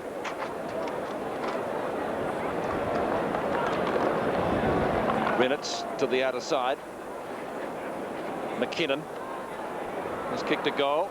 Clark can't handle it. Ground pretty slippery. You can see some big tufts of earth out there, or turf to be more correct. So conditions not really ideal, despite the appearance to the contrary. Keogh close to the boundary line, can't keep it in play. Tried to flip it back to Flintoff. Couldn't do so. We'll see another boundary throw in. 75 metres from goal. That's Melbourne's attacking area. Crowd building up ever so slowly for this 2:30 start on the big one this afternoon. Dorotich's tap out ineffective. McKinnon slews off the side of the boot. Murphy can't control it right on the boundary line. In fact, it has crossed it, but the field umpire might have blown the whistle earlier. They're the more desperate side at the moment, Peter. Melbourne, they're really throwing their bodies in, prepared to put their bodies on the line. And have been since halfway through the second quarter, Bernie, haven't they really? Certainly have. Marnie taps it down. Ball kicked up towards the half-forward line or centre wing. It's on behind play again too, Pete. Sexton has a shot at goal. I better watch the ball because I was watching the fight before and a goal was scored. It's really on behind play now. A nasty incident there. One of the Melbourne players was decked. Well, this started right before the game when Melbourne ran out and ran straight into the Carlton group of players. When there's a good mark. Hickmott, who is still going on behind the play. Well, gets back to the football. This is Lovett. Centre Glenn Lovett, the centre of the ground. Ricky Jackson. Let's see if he's got the pace. Well, he doesn't get the bounce of the ball. Bond. Further afield it comes. This is Shane Robertson. Sets it up for someone to take a mark. Some pushing and shoving going on. Good play by Peter Rowe. Good use of the body. Again, Melbourne get out of trouble, but in the meantime, the umpires found a free kick. And it will go Melbourne's way.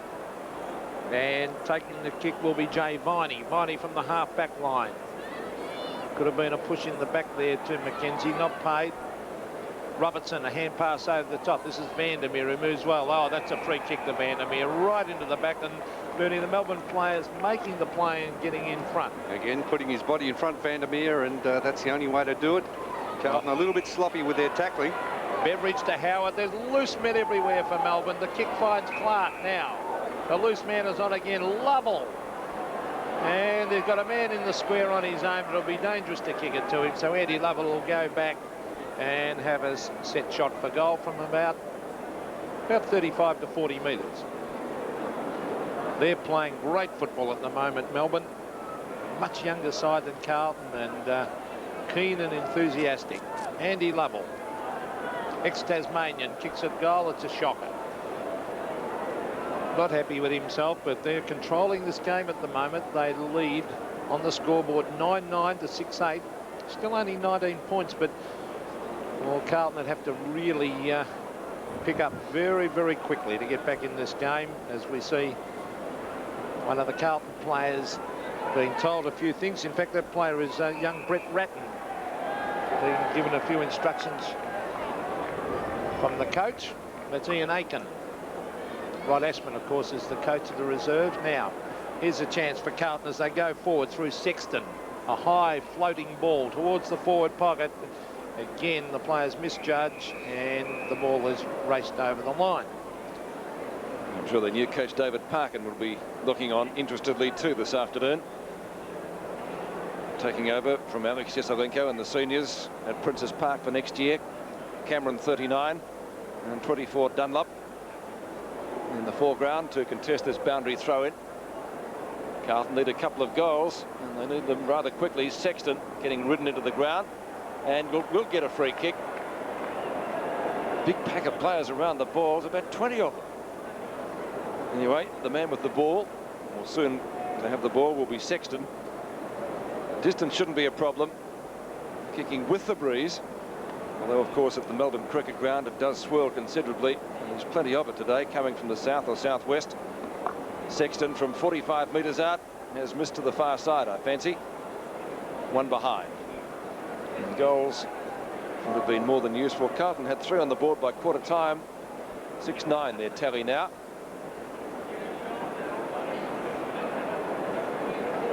Vandermeer up high, got 2 hands to it, couldn't complete the mark. Picked up by Hogarth, who kicks towards the centre circle. Well, good hip and shoulder by David Glascott, put Howard out of business. Racing for it is Bond. Lovett right behind him. Close to the boundary line, still in play. Ball socket only about 10 or 15 metres further afield. And it was not out of bounds, it's pretty close to it, and the whistle on play indicating that it's going to be a bounce on centre wing.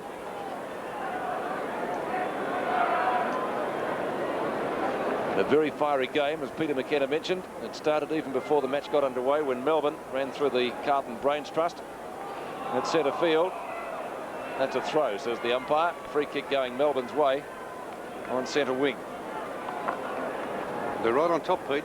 Carlton haven't been able to kick a goal in this third quarter, nearly 13 minutes in. Howard's kick up towards half forward. Verbeek. Oh, too slow. Good tackle, Jackson. And the ball spills out for Carlton, and it's Ratton who clears. Oh, that was a good mark taken by Hogarth, and Melbourne, they really are playing well. Hogarth, a long kick to half forward. Thumped the ground by McKenzie. Again, the big punch. Who's in after it? Melbourne players have done well in the packs. Still in there at the base, and Carlton, well, they're certainly not out of it. They only trail by 18 points. They'd need to lift their game a lot, though, Peter, wouldn't they? Really, Carlton haven't displayed much since really quarter time. Dorotic taps at the ground. John Ahern, very impressive, hasn't smothered off the boot. Flintoff in after, and Ashley Matthews also. The 2 umpires have done an excellent job. Actually, Hayden Kennedy and Darren Goldsmith, because there have been so many fights going on, and they've just got on with the game and bounced the ball in the centre after goals. And there have been fights going on in all corners of the ground. Thumped the ground. Here's Beveridge, smothered off the boot. Jay Viney gets his quick kick in towards full forward. One-on-one contest. Tapped over, and it's hit the post, in fact. Again, the young full forward, Darren Cuthbertson, wrestling hard up there at full forward with Ian Aiken. He's only kicked 2, but he's done some good work. 6-9, plays 9-10 as Shane Robertson brings it to the southern wing and kicks it straight out of bounds without the ball being touched. So that'll be a penalty kick to Flintoff. David Flintoff kicks it up to the pocket. Over the back, a chance for Melbourne. Beveridge, goal. Kicked in similar circumstances. Jackson has 3 and Cuthbertson has 2. The goal kickers for Melbourne, all singles to Carlton for their total of 6.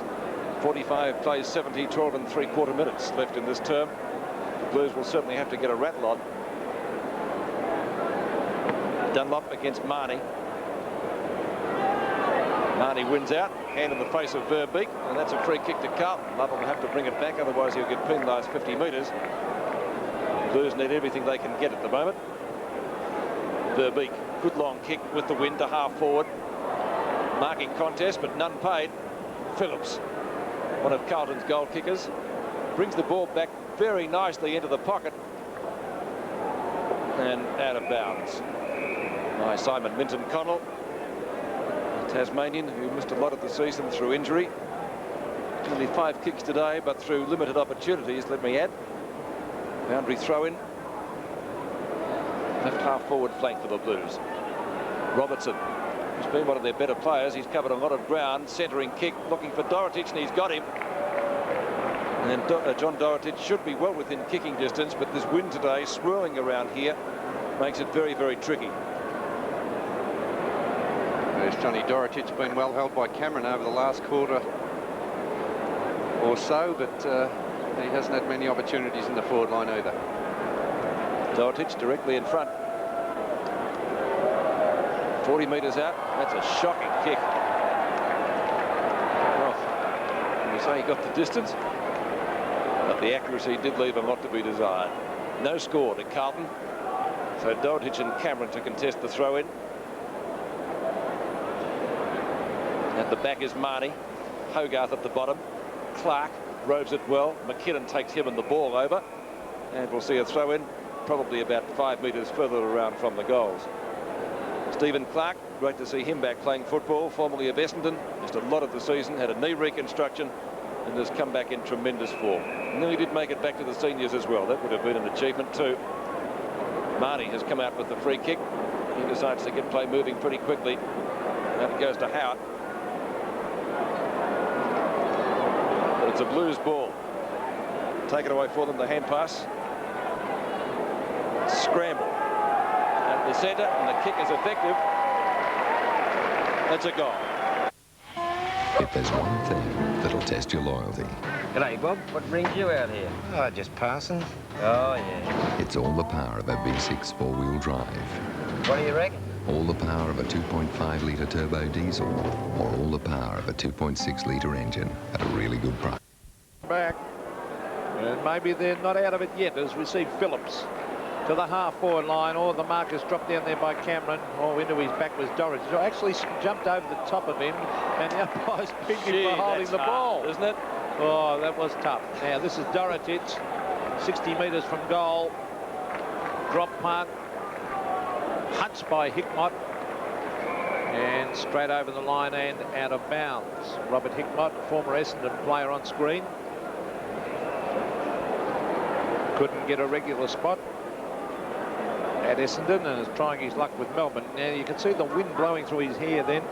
It's going to be difficult conditions today with the roof off that southern stand. It's made a big difference to the wind conditions at this ground, and it's suddenly blowing. So excuse the players if they kick poorly today. Here's Fraser Murphy. Swoops on it at half foot. Oh, the Melbourne players hard in after it. This is Jay Viney. What a great smother that was by Phillips off the boot. And modern day players, Bernie, they're great at their smothering tactics. Yes, it's one of the hardest things to master too, smothering. It's something players aren't very keen on. Well, we noticed you didn't do many. Well, there's Reynolds. I was waiting for that too, don't worry. At half forward for Carlton. Now, how will the umpire see that? In fact, the umpire will bounce it. At the 50-metre line, 10-10. Plays 7-9, so the margin's still 19 points.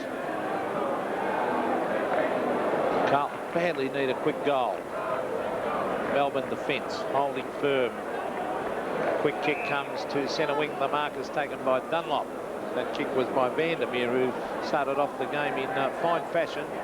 At Dunlop, good play to McKenzie. He's going over the top. Robertson will try and get onto his left foot, no doubt he does, and then kicks it to Minton Connell. Good lead, but they really went via the cape again. He's right out Simon Minton Connell, about 60 metres from goal. So it'll probably take another kick to get it through. Simon Minton Connell with a drop punt. Oh, beautiful kick, a thumping drop punt. Have a look at that. What a great goal. A day off with Ferris Bueller's got nothing on. 3 goals to Simon Minton Connell, only 13 points the difference now. The Blues making some sort of a comeback. Smothered kick, that'll be a play on call. Won't be a mark. Robertson up to half forward. And 2 Carlton players fighting each other forward. Eventually it's Reynolds who comes out with it. Kept in play by Sexton. Now I'll take that back. It's not kept in play. I thought it was. The boundary umpire was right on the spot and said it was out. So boundary throw in. Carlton's half forward line again. Dorotich trying to get the front position, which he does. Kick off the ground by McKinnon after Ratton had a hand at it earlier. Ooh, that was solid on Hogarth. To his credit, got his kick in. Marking contest, none paid. Loon, Matthews, gets it back to Verbeek. Across the ground, then Minton Connell leads out well. Well, if he kicked one from there before, Pete, you could say you'd go pretty close from here, wouldn't you? In fact, this is the better angle. He's almost directly in front. And closer in. It's been a top game. It's been a rugged game. We've had fights, reports, good marks, long kicks. Here's another one. He's missed to the near side, I fancy. Well, we do know now, Pete, for the senior game today, that any player who gets in that area where Minton Connell was then is certainly a chance to kick a goal, because that ball's clearing the boundary line easily. 2 goals the difference. Half forward for Carlton. This is Simon Verbeek. Oh, he's put it out of bounds on the full. The wind got hold of that one. So it'll be a penalty kick down there to Paul Hogarth. I just get the feeling Carlton have lifted a little bit in this past 5 minutes. Hogarth to the half-back line. Jamie Dunlop has taken a good mark, and that's what they need from him. Hasn't taken too many today. So, well, 5, that's not too bad, I suppose, but from 55 metres, sets it up for Dorotic in front of the pack. 2 bites, almost. I think if he had grabbed that, he would have been paid. Dorotic tried to get it out. This is Jay Viney hooking it across his body. That was good play because he saw a Melbourne player out there in Lovett, Glenn Lovett, cleverly trying to tap it back, and in fact has tapped it over the line. So it'll be a throw-in about 25 to 30 metres around the behind post. Still in Carlton forward zone. They trail by 12 points, tapped to ground. This is Rod Keogh. Onto the left foot. And the good mark taken by Ahern. Almost best man on the ground, in my opinion. On to Lovell. Lovell, the long kick to half forward. Robertson sets himself, can't take the mark, and the umpire's paid a push out. In fact, he's paying the advantage. And this may not work to their advantage because the tackle was put on Mackenzie, and then eventually it was forced over the line, this time at the other end of the ground, Melbourne's forward zone. 5 minutes left in the third term. 2 goals the difference in the reserves grand final. Dunlop and Howard. At the back, Mackenzie. Kick of Melbourne's was smothered. Nailey ran at it. Jackson runs at it. Nearly runs out of bounds, Ricky Jackson. Have to get around Ratton, which he does. Redditz couldn't take the grab. Had to mark one-handed. The Blues might be able to get out of this. Aitken on the end of a hand pass up towards the left centre wing position. This is Loon. He's pretty fast too. Kick was short. Hogarth. Vandermeer. Back to centre wing. Melbourne certainly looking to pressure at the moment. And there's Ahern. Peter McKenna's choice is best on the ground so far. It's not a bad sort of a mark, dragged down by Cuthbertson, who's kicked 2 goals already. One would venture to suggest he would be within kicking distance here. Stan should block a lot of the wind. Fine grab, Bernie. Yes, good mark from behind. He a little bit jumped just a fraction early, which gave him that advantage over Aitken. What's he done with that? Behind the fancy, yes. Clark coming off and Heaver coming on for Melbourne, and Fotier coming on for Carlton. And Daly's been taken off, I think, why? Out that half-forward flank over there before. What happened, Pete? Oh, I just don't think he looked all that interested, unfortunately, because he is a very good player. Dunlop kicks to the edge of the square. Carlton players at the fall of the ball. Dorotic had it and then lost it pretty quickly. It's there to be won. 3 Melbourne players now. Good shepherd by Glenn Lovett. And Heaver kicks to centre wing. Members stand side. Robertson slaps the ball 10 metres further forward. Beveridge taken out of it. Good bump by Matthews. Over the top, Sexton. That could be holding the man. Hogarth gets clear for Melbourne, and here's Glenn Lovett. The Demons doing well. Did that young Hogarth, Paul Hogarth, he's done some really heavy work there in defence. He's been terrific. There's the mark with Marnie. Is that 50? Well, wasn't much in that, was it? Well, actually, Marnie went to give the hand pass on, and Mackenzie was entitled to go after him, and the umpire was on the blind side and didn't see that Marnie had actually held the ball out as if he was about to handball. Well, he's only 20 metres out, directly in front. So it could be a real steadier for Melbourne. Matthew Marnie from directly in front kicks. Oh, this is close. And I think, oh, it's a goal. I think Marnie thought he'd missed it. Well, he did. 2.5 minutes left in the quarter. Carlton were mounting a challenge, a real steadier for Melbourne. Matthews, big pack of players. Cameron just about threw the ball out. Murphy, beautiful hip and shoulder, gains possession. It deserves a goal, and his shot is there. Tremendous effort from Fraser Murphy, and that's his second goal. He's had a hand in one and kicked another goal that wasn't allowed. So 64 to 77, the Blues delivered it. There's a real go of Fraser Murphy up in that forward pocket. Better known for his forward pocket roving. that he's around the ground roving, but that's 2 goals, 3 to Fraser Murphy, being very busy in everything in that forward line. Always gives a 100% contest. Well, the margin only 13 points now in favour of Melbourne. Carlton fighting back. Dunlop very aggressive at the centre bounces. The backhand flipped that one to the half-forward line. Sexton, hand pass. Oh, it's taken by Keogh as a class player. Chip pass. Well, he was meant for Jackson, but chipping in to take the mark was Bond, who's been a good little player. On he goes to Reynolds. Reynolds to half-forward. Fodia waits at the back. He's got it. There could be another goal coming up. Mitten Connell. No mark. Well done by Peter Rode. Onto the left foot. Centre wing. Beveridge cleverly heads for the boundary line and puts it over. And Beveridge coming back to have a little bit of word to say to the Carlton man, Anthony Loon. Plenty of mouthing off going on out there today. And there's been a few punches thrown too. There's Dunlop rucking well in this quarter. The quick kick is by Matthews to Harvard. Fodia peeling for the free kick. McKinnon over the top to Loon. Loon on the left foot. The short one is on again. Minton Connell, can he control it? No, he can't. Still going in. Oh, that could have been a heavy clash, that one. Oh, free kick to Carlton. It's got to be. In the back, over the shoulder. It's nearly on again. A lot of courage shown by Phillips then. Enormous courage. Andrew Phillips, he's kicked one. He'll kick from 50 metres. They haven't kicked as well from this side of the ground as they have from the other. Let's see what he does. Right on the 50-metre line, a good-looking drop, but now it floats to the left, and that wind is really having an effect down there.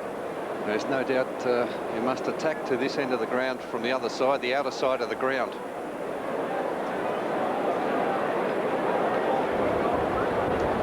.28 seconds left in this term. So the premiership and the reserve still up for grabs. Verbeek, 2 bites and is paid. Long way out from goal. Decides to play on. Keogh was right there with him.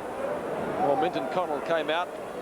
Unfortunately for Carlton, had lost possession. Jay Viney kicks to the outer side. Glenn Lovett claiming the mark.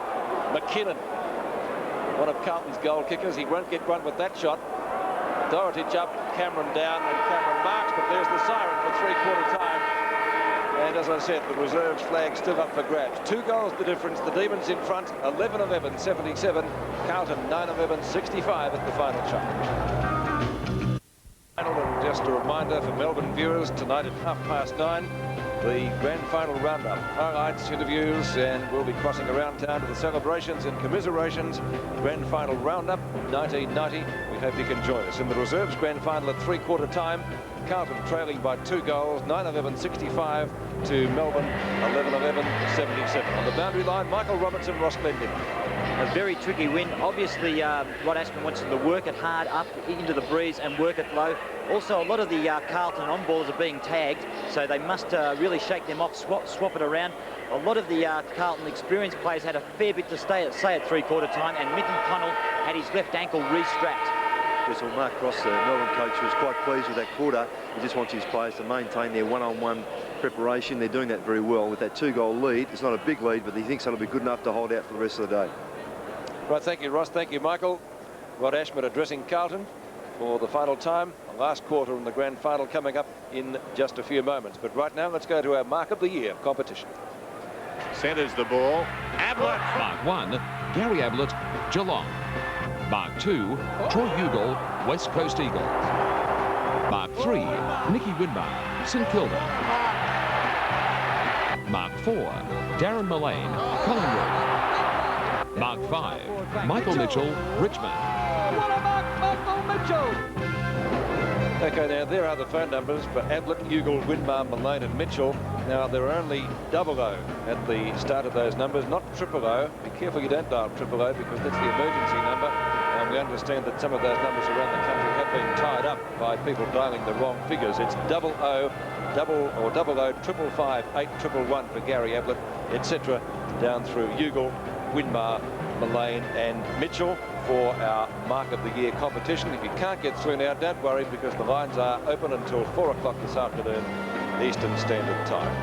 Okay, gentlemen, 3/4 time in the reserves. Bernie Quinlan, how do you see it? Yes, well, Carlton did well towards the end of that quarter and fought back. They've given themselves a chance to really fight out this match, but Melbourne would still have to be favoured, I'd say, coming home with the breeze to the Richmond end of the ground. And Minton Connell we saw kick a couple of long goals, well, one long goal from outside the 50-metre line. Look at the match stats there. Carlton slightly in front in the kicking, a long way in front with the handballs. The tackles will be interesting. Carlton slightly in front in that area still. I would have thought Melbourne had done very well in that area. They've maintained a lot of pressure on Carlton throughout the match. 39 hit-outs to 28, so Dunlop got on top in the ruck in that third term. All set for the final quarter.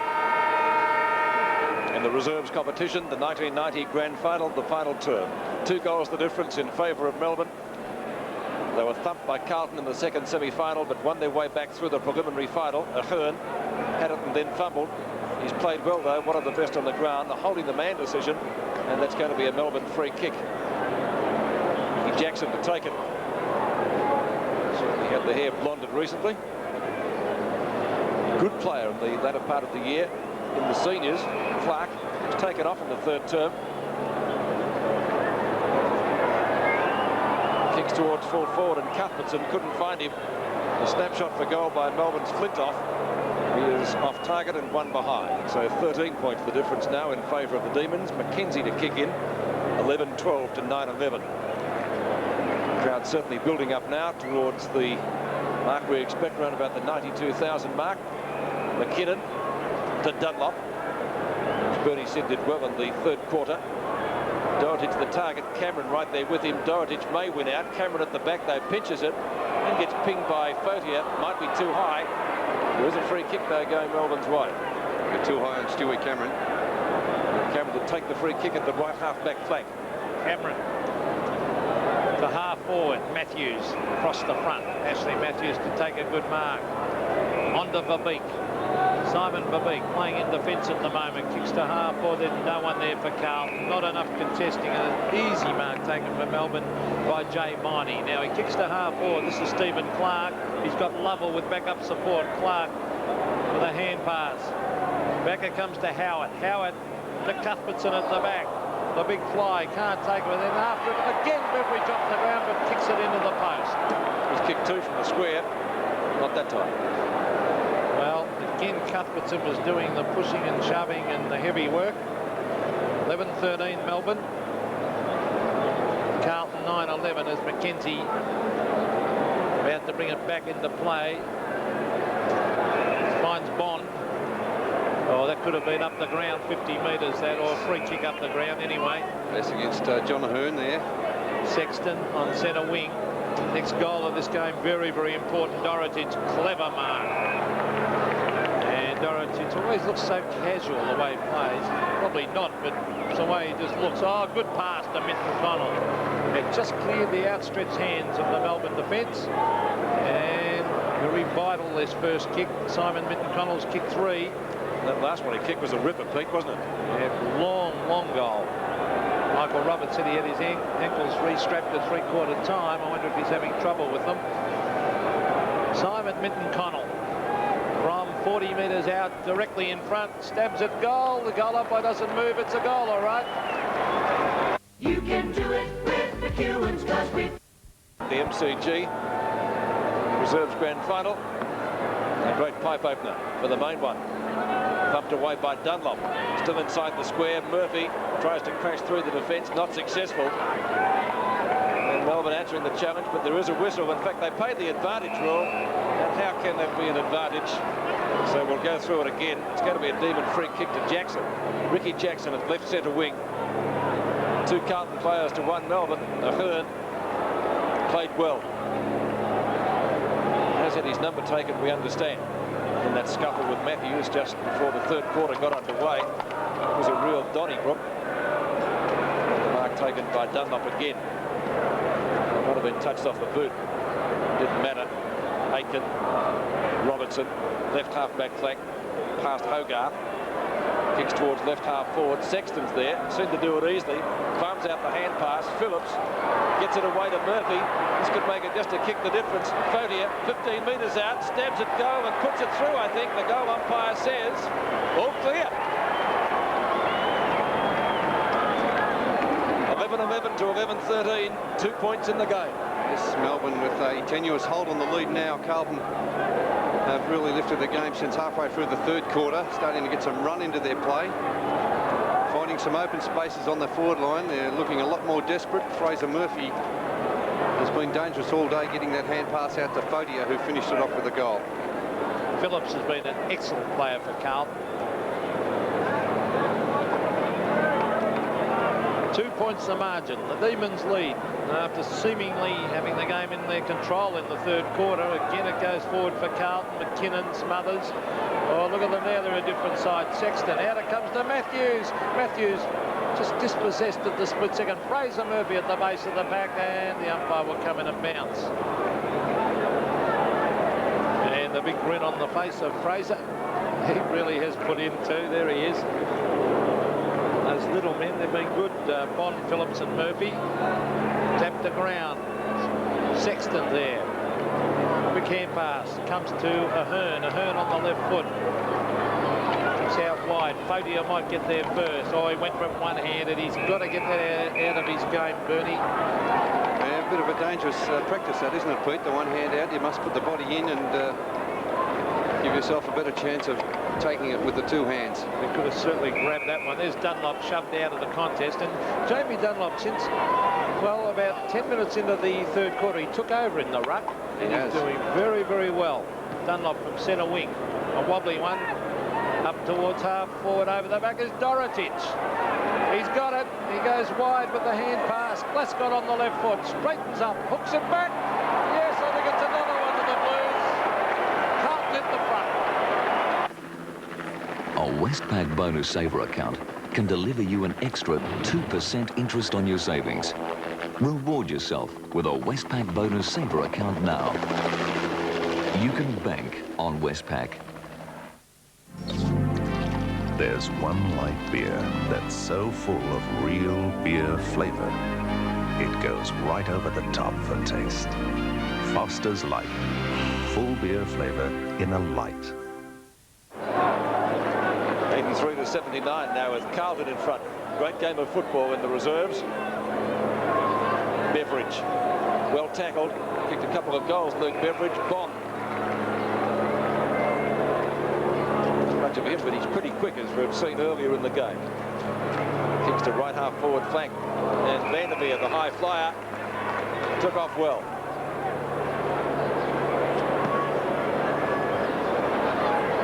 Kick to centre wing. Over the top was Mackenzie. Punched away from Flintoff, and out of bounds next to the interchange area. And a huge AFL sign, counting the 94th grand final in the league's history, the first in the AFL, of course.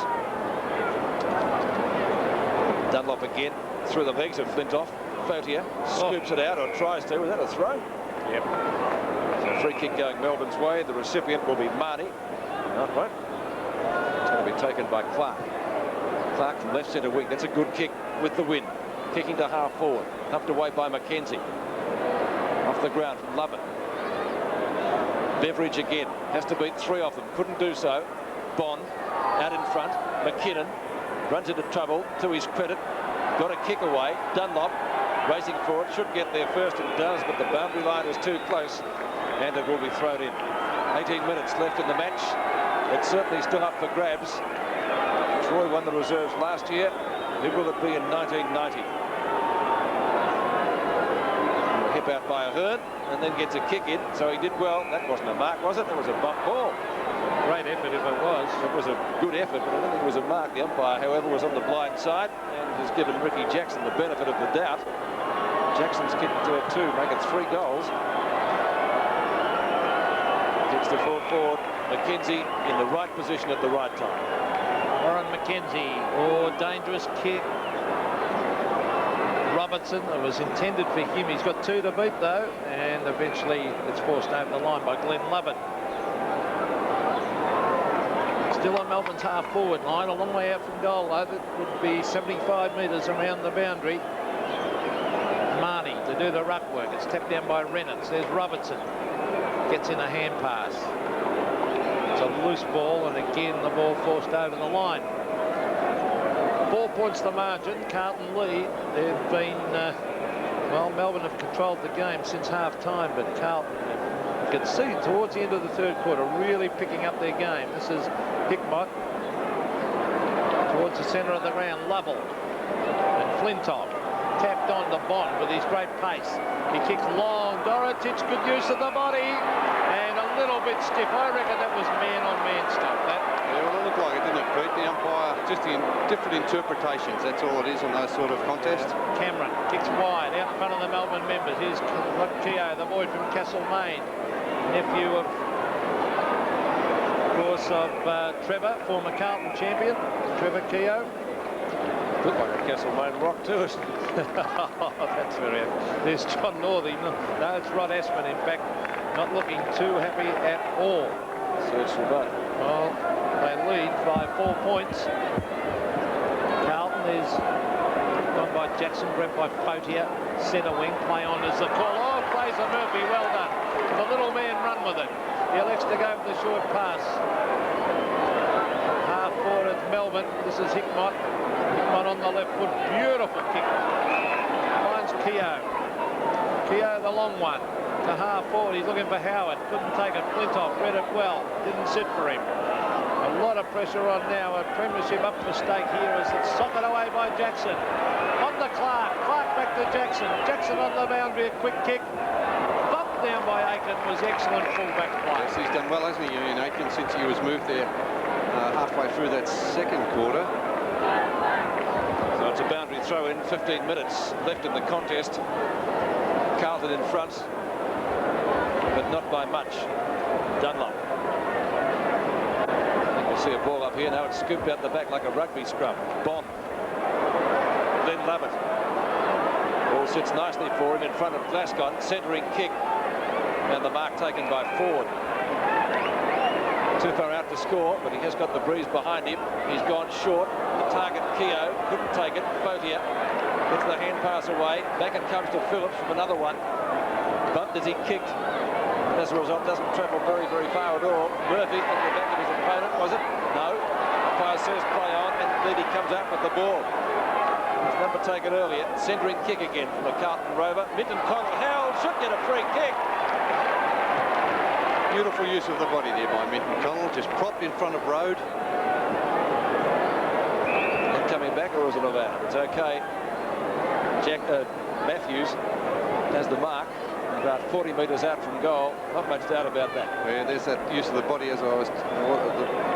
Minton Connell just propped. Road had no way around him. In the end, just grabbed his Guernsey and gave away the holding the man. He really had no hope, did he, there for old Peter Road? It must be a terrible feeling for a back man to be in that situation. So actually Matthews, who we believe has had his number taken after that scuffle just before the third quarter got underway. Kicks it goal. It's going to make it difficult for the Demons. Goal as we see Beveridge with the long kick. He's looking for Cuthbertson again, but he's been well beaten down there at the moment by Aiken. Good play by Ian Aiken. On to the experienced David Glasgow. McKinnon, all those Carlton players have lifted. Andrew McKinnon at half back. Centre wing, Dunlop. I reckon he's turned the game, Dunlop, when he took over in the ruck in that third quarter. It made an enormous difference for Carlton.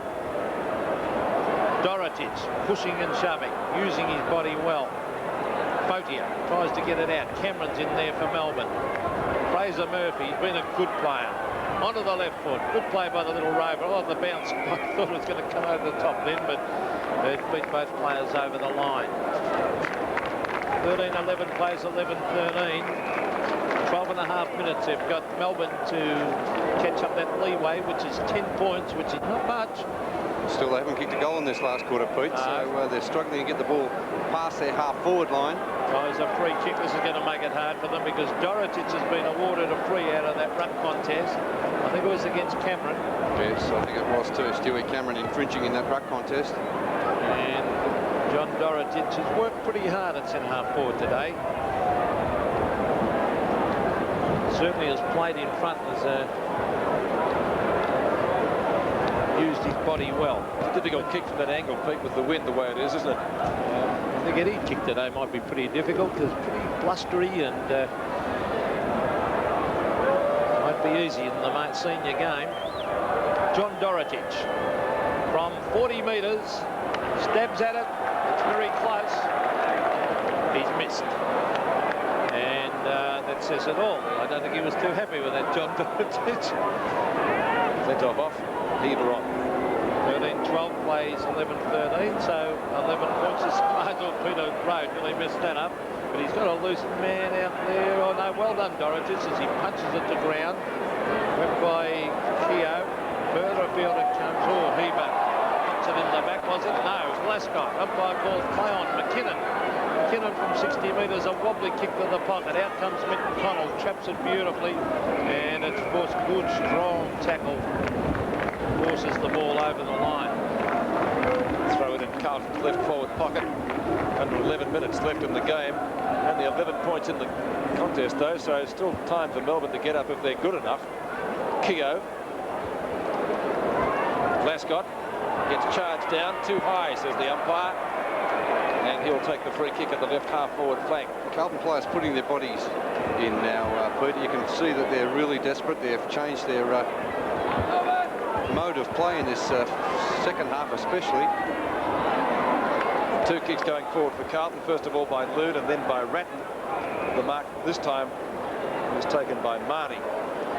If he came from American stock, I suppose he'd be Mahoney. Sexton has played well for Carlton. 13 kicks he's had and 9 hand passes, and that's his 5th mark. This will be kick number 14.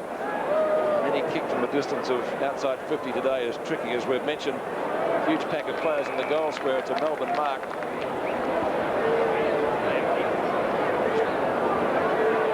Road kicks to the Mimbers side. In front was Vandermeer. He might get a second chance at this. No, he won't. Those gentlemen with the red tops on, all photographers there at the boundary line.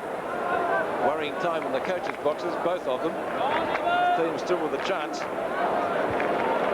Marnie thumps clear. Picked up by Beveridge. Beveridge down towards left half forward flank. Knock away by Matthews. Chance for Mackenzie. Ran straight at the ball. Howard, well tackled. Had to get rid of it quickly. The Blues defence standing firm in the second half. And Mackenzie content to take the ball over the line, which he does successfully. Just over 9 minutes now left in this match. 90 plays 79. Serge Silvani and Rod Ashman. As we wait the boundary throw. Well, 2 great Carlton players there in the coach's box.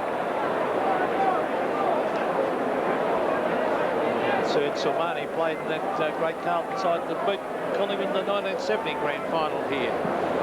Magnificent player he was, as was Rod Ashman, of course. Now, here's a chance for Melbourne. Stephen Clark, he kept it in, actually. No one up there at the Mo. Howard running back with the flight. That was courage, but he was beaten. Well, this player's done well since coming on. Anthony Loon. So given them a lot of life. Centre wing, Dunlop, centre of the pack. A loose one comes to Phillips. Phillips a quick kick to the half-forward line. Fotier punches it on. Cameron should beat Dorotic to this one. Cameron races at it. Oh, they crash into each other. Fraser Murphy and Dorotic now combining. Well done, Dorotic, to tap it on with a straight back to Marnie. Marnie caught. Oh, that could have been holding the ball. He was still in control, but he got away with it. Peter Road, round the corner, finds Heber. Oh, an ordinary kick from Heber, who went straight to 3 Carlton players. Hand pass over the top comes to Glasgow. Glasgow to Reynolds. Reynolds to Fotier, and it's going to be hard for Melbourne if Carlton score a goal here. Fotier's looking for the short one. Now it's on, he kicks to the pocket, and he's found Minton Connell, but on a very difficult angle. Yeah, tight angle there, but Carlton doing as they like. Melbourne really lacking a bit of height in their forward line. They've had it down there on a couple of occasions and just haven't been able to break through. Minton Connell on this occasion able to break away from Road, and a very good delivery from Fotier. Simon Minton Connell has kicked 4, and if he kicks this, it's going to be a difficult job for Melbourne. Minton Connell, Tasmanian, kicks a goal, has hooked it to the left and puts it through for a behind. So Carlton move a little bit further in front, but now it's just two straight kicks. 13-13, plays 11-13. There's one of the great characters of the game, always with the grin on the face, the bus driver, Billy Duckworth. Glenn Lovett. Glenn Lovett at the right half-back flank for Melbourne. He's played a great game. Billy Duckworth, I think, was in the '84 grand final, wasn't it? Love to be out there today, wouldn't he? Yes. As you two would sitting next to me as well. Ratton. Glassmont. On the boundary line. Ratton again. Dorotich on his own. Gee, it was a difficult ball to mark that. He did well to grab it. Yeah, the sting's gone out of Melbourne now, Pete. They've got their heads down. Shouldn't have, Bernie, only 2 goals in it. Well, you just get the feeling, though, at this stage of the game that Melbourne have given up the ghost. They certainly aren't playing with the same enthusiasm that they were earlier in the match. And Carlton with all the run of the play at the moment. Any score would be useful here because 2 goals now, 2 goals won. They need to kick 3 to get in front of the Demons. Dorotich from inside 50 when he will deliver the ball. The distance won't be a problem. Hit the post. But a very useful behind nonetheless. 13 points the margin. It's 1 goal. Sorry, Pete, 1 goal for to John Dorotich, including that poster.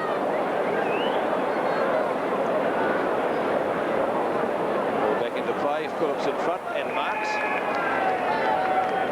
A bit further out than Dorotich was. Played a great game, Andrew Phillips. 15 kicks he's had, Pete. 8 hand passes. And of course, he's kicked 1 goal. Looks like Peter Service runs out to the left. Minton Connell on a lead. Couldn't mark. McKinnon. Robertson. Quick kick. Hackett comes from almost from a standing start there and kicked away by Marty towards the centre wing position. Claiming a mark. Are we? No. Everett's the last to get up. Has a few words for the umpire. Still having a few words for the umpire. But that's a no-win situation, Luke. They've got the whistle. They have. McKinnon to half forward. Sexton. Murphy. Still quick. Kicks to the square. Minton Connell, yes! Did well. Good use of the body and marks directly in front. So Simon Minton Connell, the chance to bring up goal number 5 and make the match pretty safe, I would suggest. Yes, I think if he does kick this one, Peter, it's all over. Minton Connell finishing off the good work of the Carlton players further up the ground. 25 metres out, almost directly in front, and that is a goal, and that is pretty well the premiership. Spend a spectacular grand final night tonight on 7. At 6:30, Colleen Hughes. 2 in the grand final because he's playing on Peter Road, who did so well on Dermot Brereton twice. So, good effort. Stephen Clark. Half forward, the short one is on. Ahern. Now on the ground it goes. This is Beveridge from 30 metres. Has missed to the right. So, time running out for the Demons. 3.5 minutes of play left in this game. And they trail by 3 goals. So, and Pete, they still haven't kicked a goal in this last quarter. Amazing, because they controlled the so much of the second and third quarters at Melbourne. And yet it's been a complete turnaround, Bernie. Well, it has. Carlton dominated early, then Melbourne dominated for a quarter and a half, and then Carlton took over again. Well, it just proves football. It's all in the mind. And these two sides pretty evenly matched in ability. Quick kick. It's by Andrew Ford. And eventually it's over the line. It'll be another throw-in. Half forward. Just under 3 minutes of play left in the game. Carlton with the game well in their keeping. And that man that just punched that ball, Dunlop, since he took over, there's Mark Nayley on the right of screen. I would imagine this would be his last game at Carlton. I thought there were rumours that he was thinking of going back to South Australia. It'll be interesting to see at the end of the year whether he does. A ton of talent, Mark Nayley. It's always, Mark Nayley, Bernie, always a great player in those State of Origin games. Yes, he's had a bit of hamstring problems this year, so that's held him back. Well, he's actually had a couple of years, really, I think, of the hamstring trouble. And once you start getting them and you're getting older, you have all sorts of problems. Further field. Boundary throw in, left centre wing. Up high was Hickmott. Vandermeer applies an excellent tackle, booted away by Carlton's Ratton up towards centre wing. Jay Viney racing forward from Melbourne. Flips it out the back. Is that a throw? Umpire lets it go. Viney again dives on top of it. It's going to be a bounce with under 2 minutes remaining in the contest. Fraser Murphy, great stuff there. Persistence winning out. Yeah, he's been one of the best on the ground. 4 good quarters. Vandermeer. Well downstream. Vandermeer's stream. Here he is again, the big fella. Been dying to say that, haven't you? Yes, had to work it in eventually. Ratton to half forward. 2 Melbourne players almost flying with each other. Cameron out to Ford. Brushes 1 tackle. Fotier late on the scene. Back it comes to the edge of the square. Chance for Vandermeer again. The 3 talls on the Melbourne side that have done well.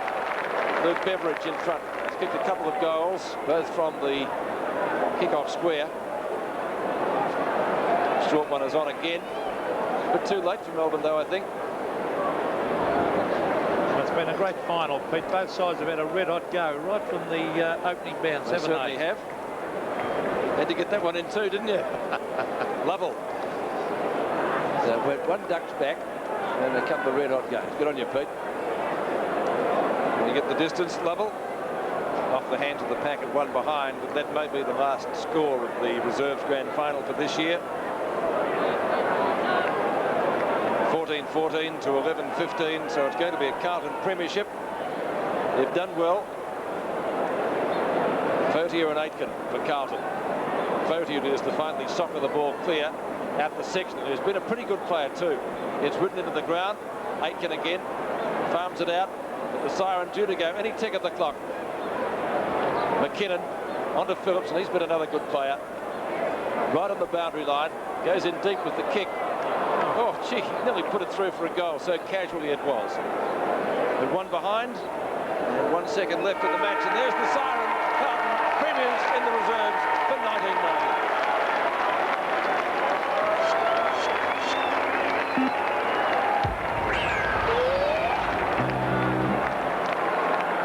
So let's check the final scores. And Carlton running out winners 14-15, 99, defeating Melbourne 11-15, 81. And as Bernie Pritchard pointed out a couple of times, Melbourne not scoring a goal in that final term. Yes, Pete, while Carlton managed 5 goals, 4 in that final term, and Melbourne only 4 behind. Rod Ashman, the coach of the Carlton reserves, running out to congratulate his players. A champion player himself, Rod Ashman, runner-up at the Brownlow in 1981. He was a great little player, wasn't he? Behind a couple of other champions. You are. Well, let's go down to Michael Roberts, and he has with him, I think it's David Glasgow.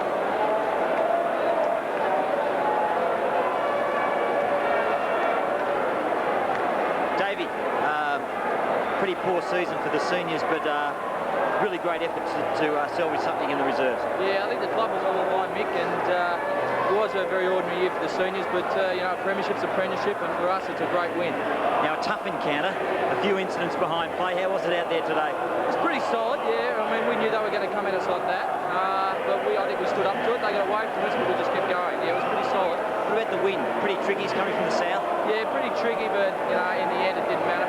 Now, looking through the lineup, a lot of experienced players. You didn't really start to team well until after half-time. No, well, even later. I think it was about 10 minutes or 20 minutes into the 3rd quarter before we really started to turn it on. But the last quarter was just great. You know, the blokes just kept going and going and going. Fantastic. We couldn't get in at half-time, but what was said at half-time to lift the boys? Well, we were a little bit downhearted, but, you know, they were cocky walking off at half-time, and they're only 3 points up. And we said, look, you know, we're a better team than they are, and they reckon they've got it won. So just get out and keep going. I'll let you enjoy it with the boys. Thanks, Davey. David Glasgow speaking to Michael Roberts and wearing Glenn Lovell's jumper, Andy Lovell's jumper. A pretty happy collection of Carlton players out there, and why shouldn't they be? Have salvaged something from the season. Your best players, Pete, who did you think? Well, there were a lot of good. I thought the Carlton little men did particularly well. I was very impressed with Andrew Phillips, and I thought little Fraser Murphy did well. Young Bond did well when he came on.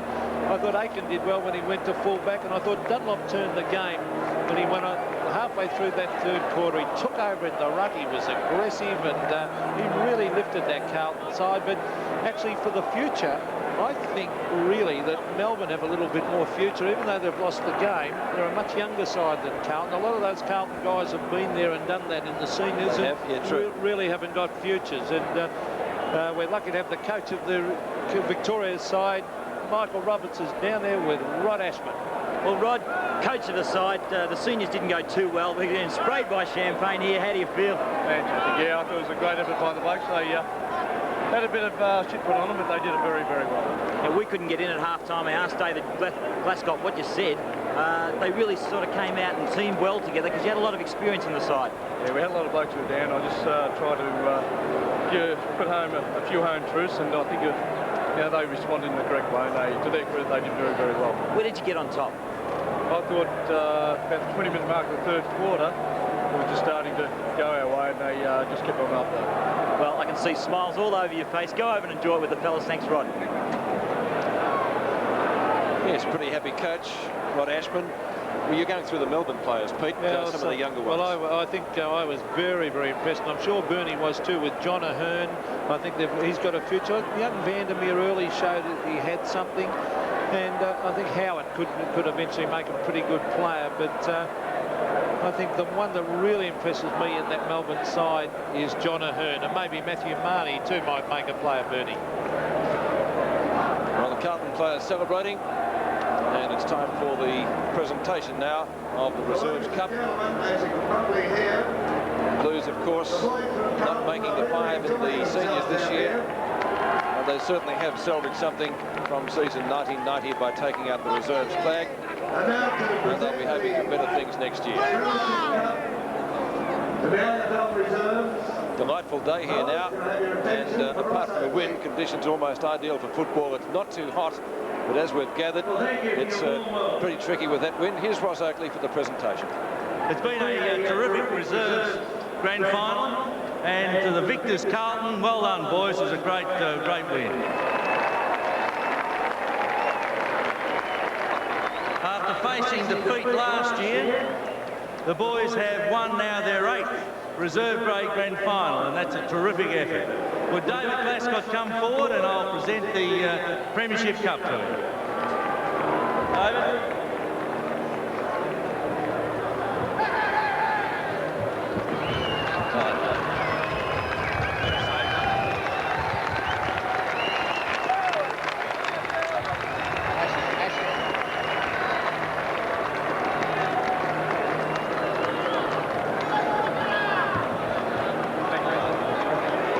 I'd just like to say a couple of words. We came in as underdogs. We had a go. The blokes who I'm playing with, those 19 blokes, fantastic character, fantastic blokes. Calm the Blues. Next year, we'll win the ones. David Glascott, the Victoria's captain, looking rather strange in that Melbourne jumper, wearing Andy Lovell's Guernsey. They changed just a few moments ago, of course. But the Carlton side obviously very, very happy with the end result. And repeating the final score, the Blues victorious 14-15-99, defeating Melbourne, who didn't score a goal in the final quarter, 11-15-81. Minton Connell finished up with 5 goals, Murphy got 2, and for Melbourne it was Jackson 3 and Cuthbertson 2, with also Luke Beveridge kicking 2 goals. From the MCG on Grand Final Day 1990, we'll take a break. Back in just a moment.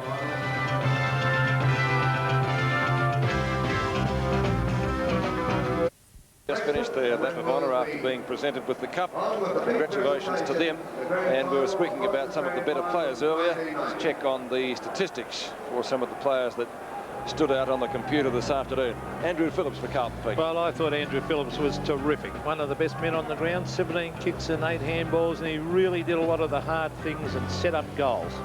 Certainly did, Pete. Had a great day. Andy Lovell, 16 kicks and 3 handballs, 6 marks. Probably one of the Melbourne's better players. A little bit quiet in that last quarter, though. Jamie Dunlop for Carlton, you said Pete turned the game. Well, look at the hit-outs. 30 hit-outs he had for the game, and 11 kicks and 5 handballs, 7 marks, but his aggression, he ran straight at the ball, and he helped turn the game about a quarter of an hour into that third quarter. That game changed. Yeah, great game, Jamie. And Luke Beveridge for Melbourne, 21 kicks, 5 marks, 1 handball. very busy, ended up with 2 goals, 3 also, and showed a lot of aggression around the packs. Fraser Murphy, always busy. Well, he's always dangerous around the goals too, Fraser. He kicked 2 goals, 3, but he bores into the packs and gets at the base and does heavy work. Particularly his first half was excellent. Ricky Jackson ended up with 17 kicks, 5 handballs, 6 marks and 3 goals, 1. Always dangerous around goal. Probably not as robust as Fraser Murphy, but nevertheless, if he finds some open space, he knows where those goals are. Well, Simon Minton-Connell, he had the big job on Peter Road. He kicked 4 goals in the second half, and that's a great effort on Peter Road, who had done so well 2 weeks in a row on Dermot Brereton. 8 marks he took and 5 goals and a couple of points. He's a very promising young full forward, Simon Minton-Connell. And John Ahern went out of it a little bit. 15 kicks. No, Bernie. What's that, Bernie? Went out of it a little bit. Yes, he did towards the end. 3 kicks in that last quarter, but I think he is an outstanding prospect for Melbourne. I think he'll be a senior player undoubtedly in next year. And 15 kicks, 5 handballs, 7 marks. Very good overhead early, but he died out with his marks in that second half. Okay, it's interesting that grand final seats are very hard to come by, and yet in the top deck of the outer stand and in one part of the lower stand there are a number of vacant seats. There's one whole bay vacant on the bottom area. That's the top stand. If we move down to the bottom area, you'll see this whole section, as we come into, there it is there, which is pretty well vacant. I remember a few years ago the Hawthorn Football Club had a block of tickets unsold, and one wonders the reason for those areas still being unfilled, because grand final day most patrons are indeed at the ground by now. So I'm sure there's a story there. Why are they vacant? Many thousands of people outside who can't get a ticket would indeed love to know, and I would too. The day so far, the under-19s grand final was won by North Melbourne. They got a great start. The Demons goalless in the first quarter, and the Kangaroos finished up winning convincingly 16-12, 108 to 5-14-44. And as we've just seen in the reserves grand final, Carlton in the end convincingly over Melbourne. They started well. Melbourne came back, won the middle 2 quarters virtually, but in the end it was the Blues 14-15, 99 to the Demons 11-15, 81. Certainly the best is yet to come on grand final day 1990. The ground looking a picture. We'll take a break. Back at the MCG shortly.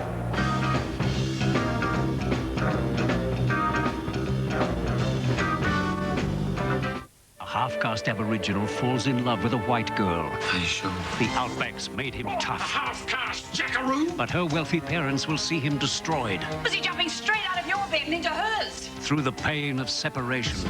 He's gone, Claire. Get that into your head. Can their love survive? You really think you can stop us? Annie Jones, David McCubbin, Tina Bursell and Warren Mitchell in the Australian miniseries sensation.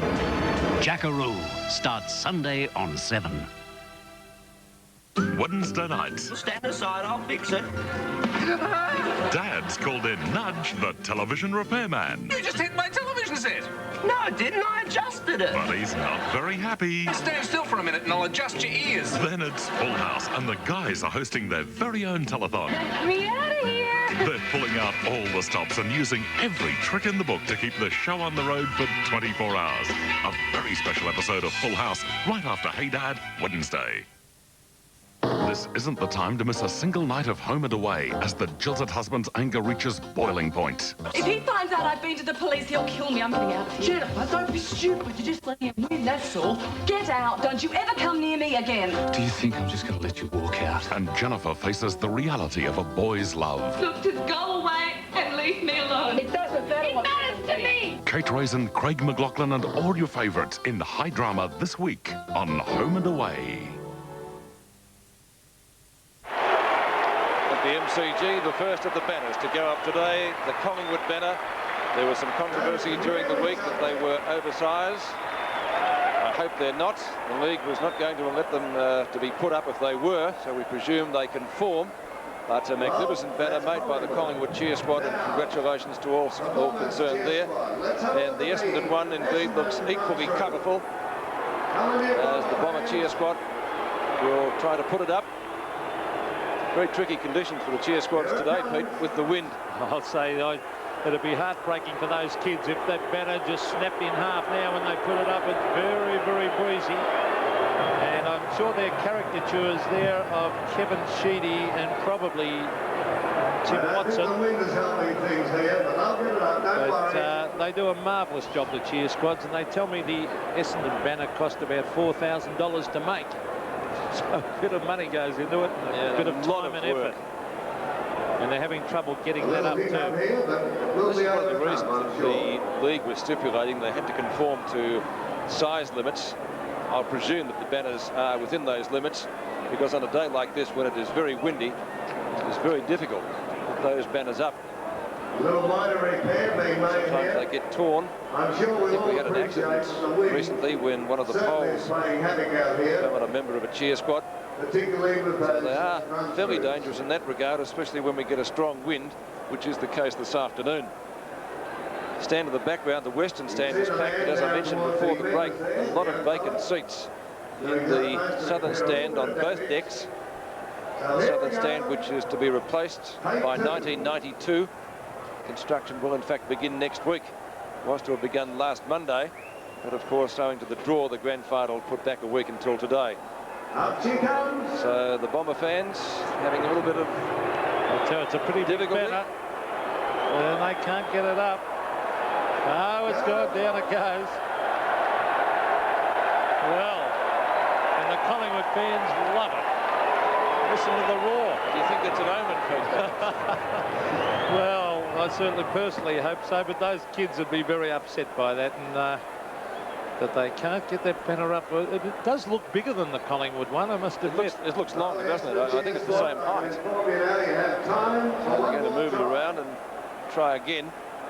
And Mike Williamson is the announcer out there. He says we've only got time for one more go, and I think he's losing patience too, but I hope for their sake it seems to be a little bit too long. That seems to be the problem. There's the foreman of yes, they're going with the wind now. That might make it a little easier. Everything on grand final day, of course, runs almost to the minute. Teams run out at a certain time onto the arena. Bands, etc., walk on at a specific time. It's a magnificent atmosphere, Pete. Look at the colour, the black and white there. We saw the red and black a moment ago. One more time. Of course, the players in the rooms at the moment be just as nervous as some of the spectators who have played in grand finals. You wouldn't really be caring much about what's going on out here, would you? I think they would, but here they go. Let's see if they can get it up this time. Yes, with the wind. And a great banner it is to the Bombers. See the Bombers fly up to win the premiership flag. Well, will they or won't they? Thousands of Collingwood supporters are hoping not, but it's an impressive banner, Pete. It is an impressive banner. Well done to the Essendon cheer squad. The Bombers, of course, won back-to-back flags in 84 and 85. In 1984, they came up via the preliminary final, and that's the case this year. So can they take out the first AFL flag in 1990, as they did the first VFL one back in 1897? A long time ago. Let's go up to the Channel 7 helicopter now. Somebody with the best view of the whole arena. Dixie Marshall, how does it look up there? Hi, Pete. Yeah, it's all fairly quiet, actually, from this angle. I guess everyone who had a ticket to the grand final is just about here. And although there are still people streaming in through the gates, the traffic jams of earlier this morning have eased, and there's a bit of a lull around the ground. And while everyone is getting settled in down there, how about sparing just a thought for the cameraman bringing you the pictures from this chopper? John Arnold, our senior cameraman, is hanging out the side of the machine, suspended by merely a cloth harness, dangling over the edge with a 20-kilogram camera. Now, I'm a bit nervous secure here in the front seat. Every time a stray balloon pops into the tail rotor, my heart skips a beat, but I'm doing it easy compared to John. So, Pete, you can think yourself lucky with your feet firmly on the ground down there, I think. Yes, thank you, Dix. I'd be the colour of the MCG turf, I think, but John Arnold, as we all know, has a nose for news. The ideal spot up there. I think it'd be worse if you're doing some skydiving from up there and coming down, Pete. That and bungee jumping I won't be attempting, thank you very much. Isn't that a colourful sight? Band coming on to play for this, I can't say capacity crowd, because we still have those vacant seats in the southern stand, but that's what it's all about down there, Pete, isn't it? What we were saying a few moments ago. Oh, look at that Essendon room, the massive red and black, and the players warming up. They'd be nervous. Now, there's Terry Danaher. He's been through it time and time again, but Maybe having a few tingles. There's Paul Vanaher. There was some whisper that he may not take his place in the side. There's it seems a far more subdued Collingwood rooms. They seem to have the Richmond rooms. You can see the massive yellow and black there, but not as much of the colour there as in the Essendon rooms. Okay, well, that just about takes us out from the Reserves Grand Final. We hope you're enjoying our coverage so far. Our commentary team for the main game this afternoon. Our host will be Bruce McAvaney. Our callers will be Sandy Roberts and Ian Robertson, with special comments from former Hawthorn Premiership captain Don Scott. And what a magnificent scene it is. We hope the game befits a grand final between two superb sides who haven't met on that one day in September or October since 1911. Back shortly. Many a tear has to fall, but it's all in the game. All in the wonderful game that we know as love. You have words with him, and your future's looking dim.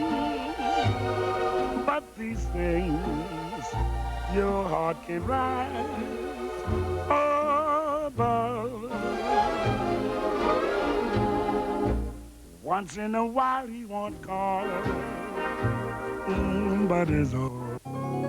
The 1990 AFL Premiership season is proudly brought to you by 4 and 20, the great Australian taste. BP, on the move.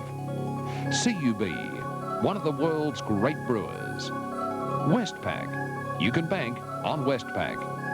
And McEwen's, you can do it with McEwen's.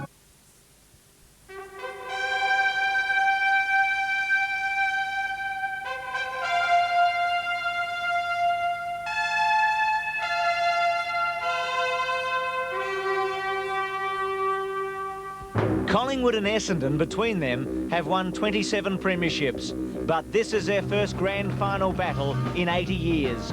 Under Kevin Sheedy, the Bombers won 2 premierships in the 80s. Their 1985 team is one of the greatest. Collingwood's misfortune in grand finals is a part of football folklore.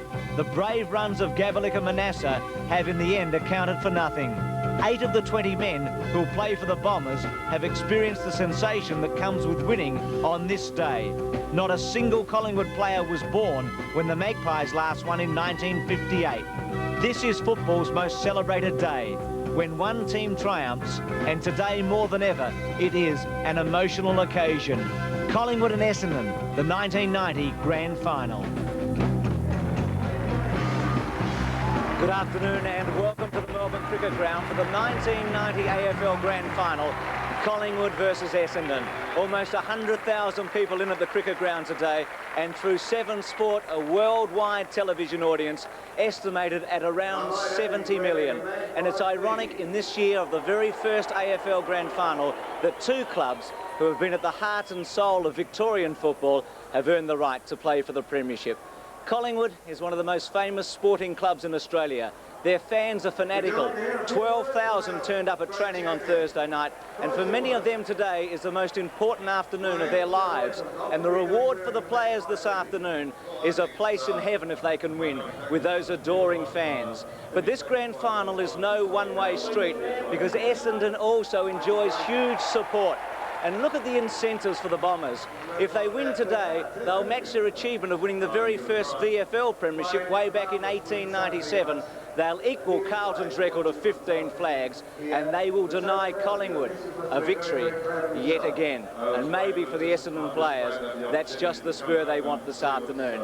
So on this very pleasant spring day in Melbourne, for this towering match, it is a perfect stage, and we really should see something special. Wayne Grady, the Australian golfer, produced something special earlier this year when he became the 3rd Australian to win the US PGA Championship. He is a special guest of the AFL today, and Wayne is going to enjoy his very first Australian Rules Grand Final. He's a sports nut, and he's looking forward to it. There's a wonderful atmosphere in here today, as you'd expect on Grand Final day. There's a great shot from the Channel 7 helicopter, a tremendous scene with this ground almost jam-packed, and it really is a great sight. Well, two men who have been here today, in fact, they've experienced the bitterness of losing grand finals, Peter McKenna, who was with Collingwood in 1970, and Ross Glendinning, who was with North Melbourne in 1978. Good afternoon, Peter. Good afternoon, Ross. I'd love to know what goes through a player's mind half an hour before a big match. Well, I think players are obviously very nervous, Peter and Bruce. It's one of those things where you're just itching to get out on the ground and get your first touch of the leather. And just get out on the ground, go through the banner, get warmed up. You just want the game to start, Peter, don't you? I'd echo those sentiments too. It's a very nerve-wracking time, particularly that half an hour before the game. You lace up your boots and you get a rub down, but all you want to do is just get out there and tear into the fray. Let's have a look at the teams. First question, will Richardson play for Collingwood? Well, apparently he is under very much of a cloud, and we look at that full back line. I mean, really their back line has been the cornerstone of this side all year, and Christian with a big task on Salmon if he lines up there, and Michael Gafer, of course, a very fine tagging defender. Coach Kevin Sheedy can slot Alan Izzard into numerous positions because of his pace, natural spring and tremendous goal sense. His finals experience will again be called upon. And Alan Izzard, of course, has been a fine goal kicker for the Essendon Football Club, but he also has played better football, I think, as a tagging rover, and he could very much have that role today on Tony Francis. And Sam, as I mentioned, big task for him up forward, and Kieran Spawn comes in. Not played a lot of football this season, but he's a very good player, and I like him there on that full forward line. Well, the game could be won or lost here. Essendon's half-forward line hasn't been in great form in recent weeks, but there's a lot of talent there. Mark Harvey, a courageous player. Van der Haar, courageous. Some talk that he may not even line up. Peter Kransberg has been a great player since coming across from Western Australia. Look at that half-back line, very strong and tough. Morwood, Kelly and Francisco, three very tight, hard-hitting players. A winning centre line can dominate a game, and the Pies boast a ripper. One of those midfielders is Graham Wright, a gutsy performer who missed this year's coveted Brownlow medal by a solitary vote. Yes, and hasn't Graham Wright had a fine season? He forms a fantastic centre line there with Tony Shaw and Darren Mullane, three very, very good players, and they front three other fine players as well from Essendon. Anderson, Kickett and Long. A better duel across the centre line you would not see in any other football game. Dennis Banks, at 29, is one of the Collingwood veterans. Injuries have denied the rugged utility of many games, but he's back in action and can be used at either end of the ground. Well, Dennis Banks has been a surprise packer this year. He's had a terrific year, and James Manson, an ugly kicker, of course, but a real contested. Barwick, a great kicker for football. Essendon half-back line, very good. Grenvald, Terry Danaher, great experience, and O'Donnell, who will obviously have the job on Dacos. A big task again for Gary O'Donnell. And the forwards there, the dangerous trio, but more so the duo of Dacos and Brown. Dacos, as Peter mentioned, likely to be picked up by O'Donnell, and Brown had trouble, or gave trouble to Anthony Danaher. Terry Danaher picked him up in the latter half of their previous encounter. Did not such a bad job, but a big task there for the Essendon full back line. Simon Madden is a living legend at Windy Hill. His brilliant ruck display last week silenced many critics, and with back-to-back flags in 84 and 85, would love to add another.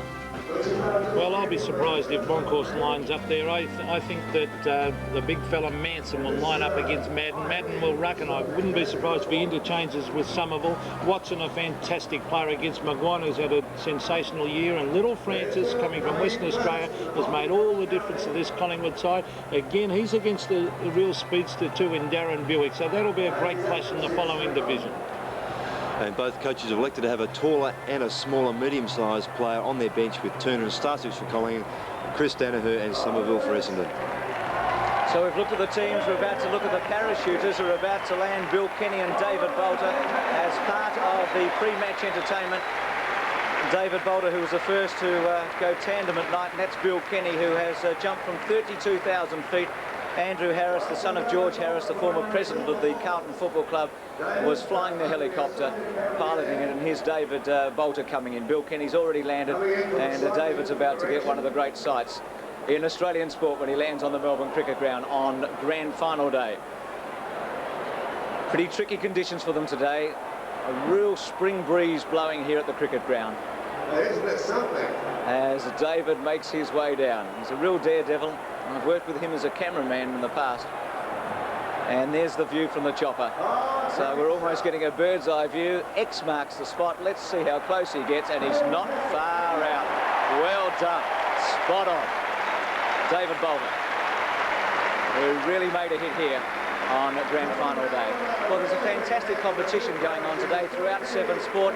You get the opportunity to pick the Mark of the Year. It's the Ford 7 Sport Mark of the Year. Let's take a look at the 5 big ones for 1990. Centres the ball. Ablett. Mark 1, Gary Ablett, Geelong. Mark 2, Troy Ugal, West Coast Eagles. Mark 3, Nicky Winmar, St Kilda. Mark 4, Darren Mullane, Collingwood. Mark 5, Michael Mitchell, Richmond. What a mark, Michael Mitchell! So all you have to do is to ring these numbers to register your vote. The important thing here, ring 00, not 000. They're the emergency numbers. So Ablett is 00 555 811. You can see Ugal 222, Winmar 333, Mullane 444, Mitchell 555, and the winner today will receive a Ford Laser, a GL hatch, and the winning player as well. People still coming into the Melbourne Cricket Ground, and for that Ford competition you have until 4 o'clock Eastern time, so keep trying if you can't get through yet. Great scenes from the chopper here today. These two teams have been working up for this grand final for 11 months. The season started at the end of March, and both of them reckon that they're bound for glory.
A special guest to sing Waltzing Matilda at the grand final. This year it's the boy from Northcote, Normie Rowe, who was Australia's first pop star in the 1960s. Remember those great songs like K Sarah Sarah, It Ain't Necessarily So, and Shaking All Over? And even more recently as one of the stars of the Australian production of Les Miserables. Normie's a real Essendon supporter. He's been allowed to go down in the rooms before the game, and this must be one of the great moments of his life because he does have a sporting heritage.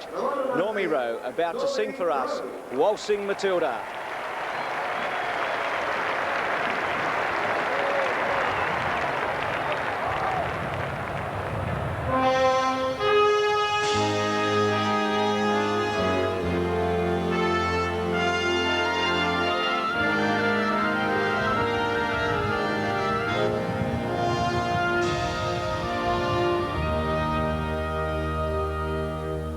Once a jolly swagman camped by a billabong under the shade of a coolabah tree, and he sang as he watched and waited till his billy boiled.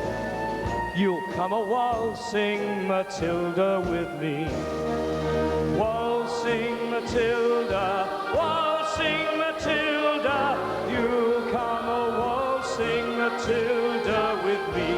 And he sang as he watched and waited till his billy boiled. You'll come a waltzing Matilda with me. Down came a jumbuck to drink from the billabong. Up jumped the swagman and grabbed him with glee. And he sang as he shoved that jumbuck in his tucker bag. You'll come a waltzing Matilda with me. Let me hear you. Waltzing Matilda, waltzing Matilda. You'll come a waltzing Matilda with me. And he sang as he shoved that jumbuck in his tucker bag. You'll come a waltzing Matilda with me. Down came a squatter mounted on his thoroughbred. Up rode the trooper, 1, 2, 3. Hey, where's that jolly jumbuck you've got in that tucker bag? Ha! You'll come a waltzing Matilda with me. Everybody, waltzing Matilda, waltzing Matilda. You'll come a waltzing Matilda with me. Where's that jolly jumbuck you've got in the tucker bag? You'll come a waltzing Matilda with me. Now, up jumped the swagman and sprang into the billabong. You'll never catch me alive, said he. And his ghost may be heard as you pass by the billabong. Ooh, come a waltzing Matilda. Ah, waltzing Matilda. Ah, waltzing Matilda. You'll come a waltzing Matilda with me, and his ghost may be heard as you pass by that billabong. Waltzing Matilda with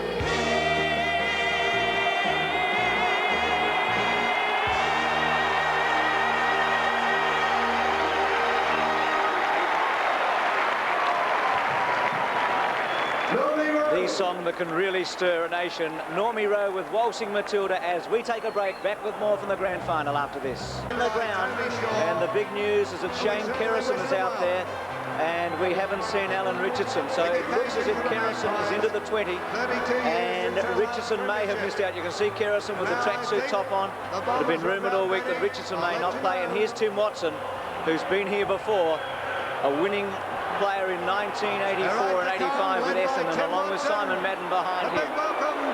So here come the Bombers. 8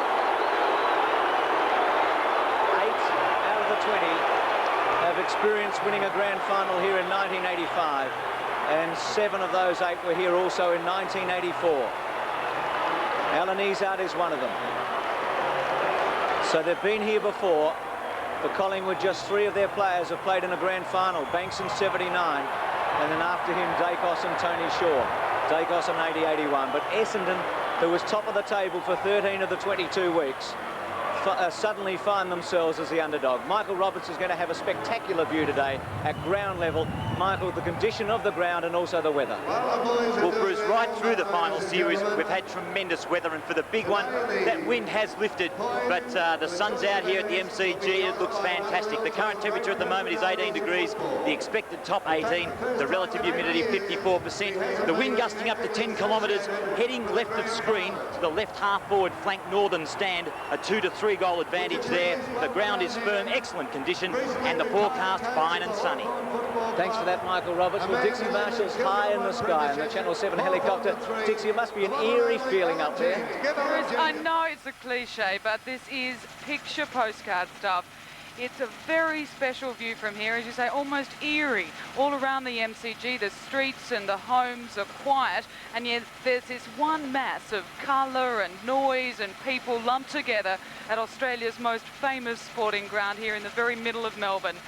Now, while all the traffic chaos of this morning is he's down on the ground, predictably, it's a bit like Swanston Street in rush hour up here. There's half a dozen aircraft hovering around, and while they know the rules of the skies and aren't a worry, the real heart-flutters come when we go through the masses of balloons that they've just let off down there, and all you can hear is pop, pop, pop as they hit the tail rotors. So, Bruce, a wonderful sight, but I'll be very glad to get back down there with you. Stay nice and safe. Dixie Marshall and the chopper. Alan Jeans will be tossing the coin today. Alan, who coached 553 games, second only to Jock Mahale. 4 premierships, the first at St Kilda in 1966, 3 with Hawthorn in 83, 86, 89. And he's with Normie Rowe, and Alan Jeans knows just what it's like to beat Collingwood in a grand final. He did it in 66, and what it's like to beat Essendon. He did that by a record margin in 1983. Peter McKenna, Ross Glendinning, who'll win? Well, you don't have to ask me, Bruce. I think that Collingwood will win. I'm a little bit biased. My heart says Collingwood. I think they'll win, but not by a lot. You agree? Okay, so Collingwood, the favourites up here. Collingwood with Ross Glendinning and also with Peter McKenna, Michael Robertson, Bernie Quinlan at ground level. Your selection, Michael? Well, I'm going for Collingwood. I know that Essendon have got a lot of experience, but I think that Collingwood are going to be playing for a hell of a lot more. There are some excited young gentlemen in the Woods camp, and I'm going for Collingwood to win a pretty close one. Yes, I'm also going for Collingwood, Bruce. I think it'll be much closer than the second semi-final. I think Essendon will be a lot more competitive, but the windy conditions, I think, will suit Collingwood. I think with their stronger players at ground level, Collingwood to win the big one. Bernie Quinlan going for Collingwood. As we take a look at the season's meetings, Essendon beat Collingwood at the MCG in round 6, 101-75. We won't forget round 19 at Waverley, that live match in Melbourne, 13-6 to 11-12. But it was a 63-point margin to Collingwood in the second semi-final, 17-15 to 7-12. The last 6 teams that have won the second semi have gone on to win the premiership. The umpires today, Dennis Rich in his first grand final, and Rowan Saws, who will be officiating in his fourth. So the big news so far is that Shane Kerrison is stripped and will be playing for Collingwood today, and there doesn't seem to be any changes in the Essendon lineup.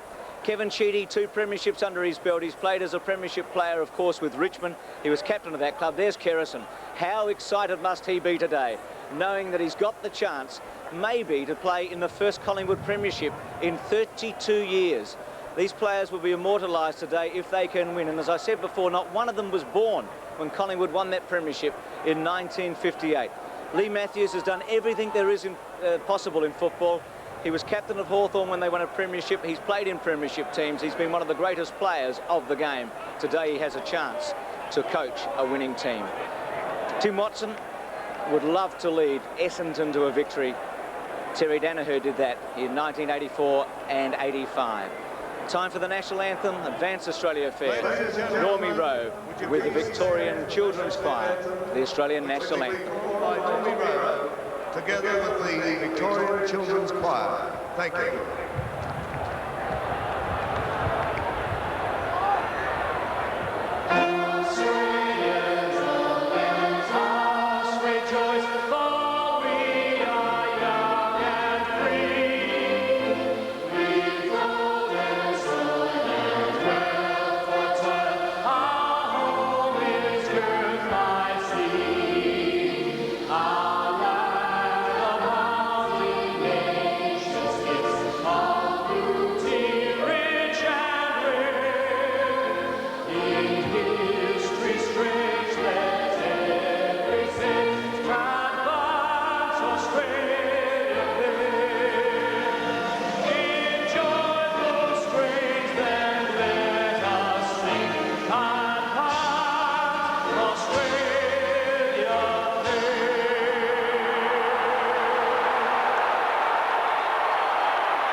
Set for what should be a memorable grand final. Our commentators today, Sandy Roberts and Ian Robertson. Special comments from Don Scott, and Sandy, Lee Matthews has already pulled the first surprise. Kerrison for Richardson.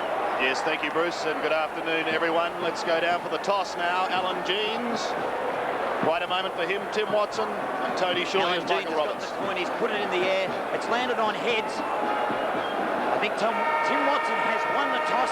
He's going right of screen to the main scoreboard end. So Essendon kicking to the right, Collingwood to the left, and as I welcome Ian Robertson and Don Scott to the microphone, Don, can you just explain the wind situation here at the MCG for this game? Well, just looking at the paper, Sandy, that are now rising from the ground, it is very hard to predict which end is going to be favoured, because those pieces of paper are just fluttering in the breeze and really not going anywhere. So it's a swirly breeze. You can see there on screen, they're not really favouring any area. And because of the grandstand situation here, there is not much wind advantage at all. Selections, Ian. Most of our gentlemen so far have chosen Collingwood. What are your thoughts? Well, I'm sticking with Essendon, Sandy. They played very well throughout the year and were only beaten by a maximum margin of 26 points, I think it was, by Melbourne earlier in the season. They finished at the end of the 22 games on top. They had a hiccup in the second semi-final here against Collingwood, and They certainly can improve on that performance, and I expect them to win by about 17 points. And Don? Well, I'm favouring Collingwood just. With the interest now, Sandy, as to who is going to line up on that interchange bench. We know that Richardson is not out there. Kerrison has come into the side, and for Essendon, Somerville, we can see him going off. His father played in a premiership side here against Collingwood. And also Spawn and Starcevic and Jamie Turner coming on for Collingwood. So Kerrison starting on the ground. And now it's your turn, Sandy. Who are you tipping? Collingwood by 5 points. What a great atmosphere. I mean, if you can't get excited about this. Some interesting matchups already. Cransberg on the wing on right. You can see there the feeling. Monkhurst, Anthony Danaher. We all remember back to last year, Yates ran through Brereton at the first bounce. So anything could happen. 100,000 people. Raw as one.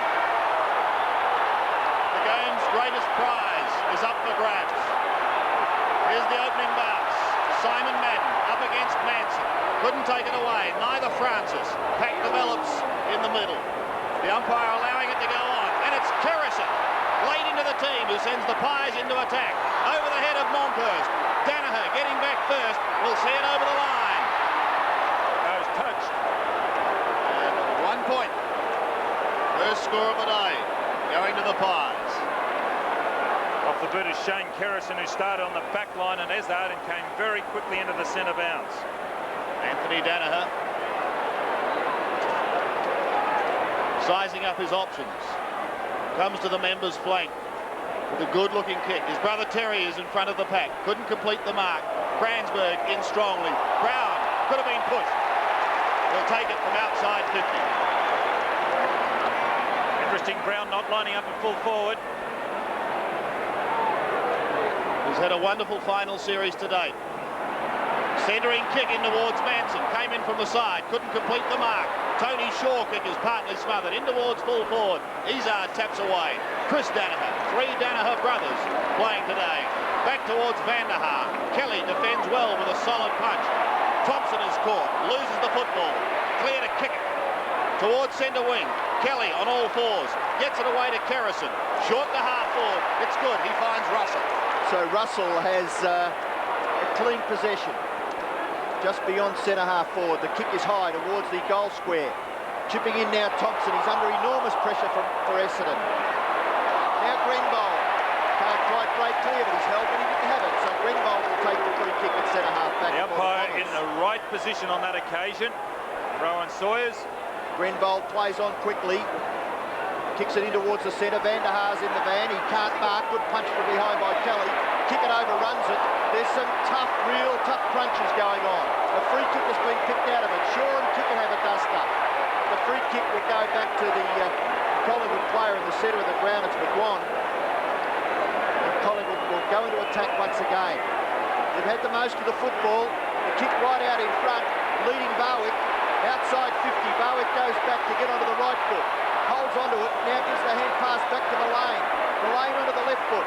A good kick by Mullane to the front of the square. Marking contest, no one can take it. And in that marking contest, the free kick will go back there to Simon Madden. A bit slow in getting the ball down the ground on that occasion, Collingwood. Madden off to Ezard from the back pocket.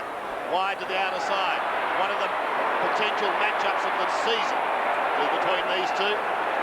Anderson and Darren Mullane. Well, Darren Mullane's been carrying that right thumb injury. You can see there his right thumb is heavily strapped and his football touch just a little bit off at this stage. Doesn't stop him getting the hand pass away to Francis. Flame. Long under pressure. Real finals pressure. Kerrison has made a wonderful start. Anthony Danaher through his legs. Monkhurst, the big man, a chance to score. Onto the left foot. Doesn't pull it back far enough. Another behind. Cricket turn, Sandy. You've got to keep your legs together. And Anthony Danaher didn't on that occasion. Straight through the open legs. And Monkhurst, if he's a little more skilled, should have kicked that. Anthony Danaher again. Madden lopes to the outer side. He's looking for kick Pickett or Cransberg. Good use of the body by McGuan. Michael McGuan. Started all right, Collingwood, haven't they? Settled down very well in the early minutes. From 65 metres. Let's fly with a torpedo down towards full forward. Banner in front of Moncrief. Well, they want the ball a little bit more than what Essendon do. Collingwood. Danaher a chance to run. Kick it from behind if he can get some space. He can't because McGuan's in front again. He played on. Harvey got him from behind. Tony Shaw off to Moore. In trouble. Hamilton applies the pressure. Kick it to Shaw over it. Hamilton again. Taken over the line. He's lost it. Absolutely. You never have control of that football. A little bit of a dust-up between Quansberg and McGuan. Behind play there, Shaw and also Pickett. Russell and Anthony and Chris Danaher were at it also. So there's a few skirmishes. Forward. Kicks in towards full forward again. This time the big man's in front, Monkhorst, and he takes it on the chest. Well, third time lucky for Monkhorst. Here he is in front of Anthony Danaher, and the big fellow, much improved player.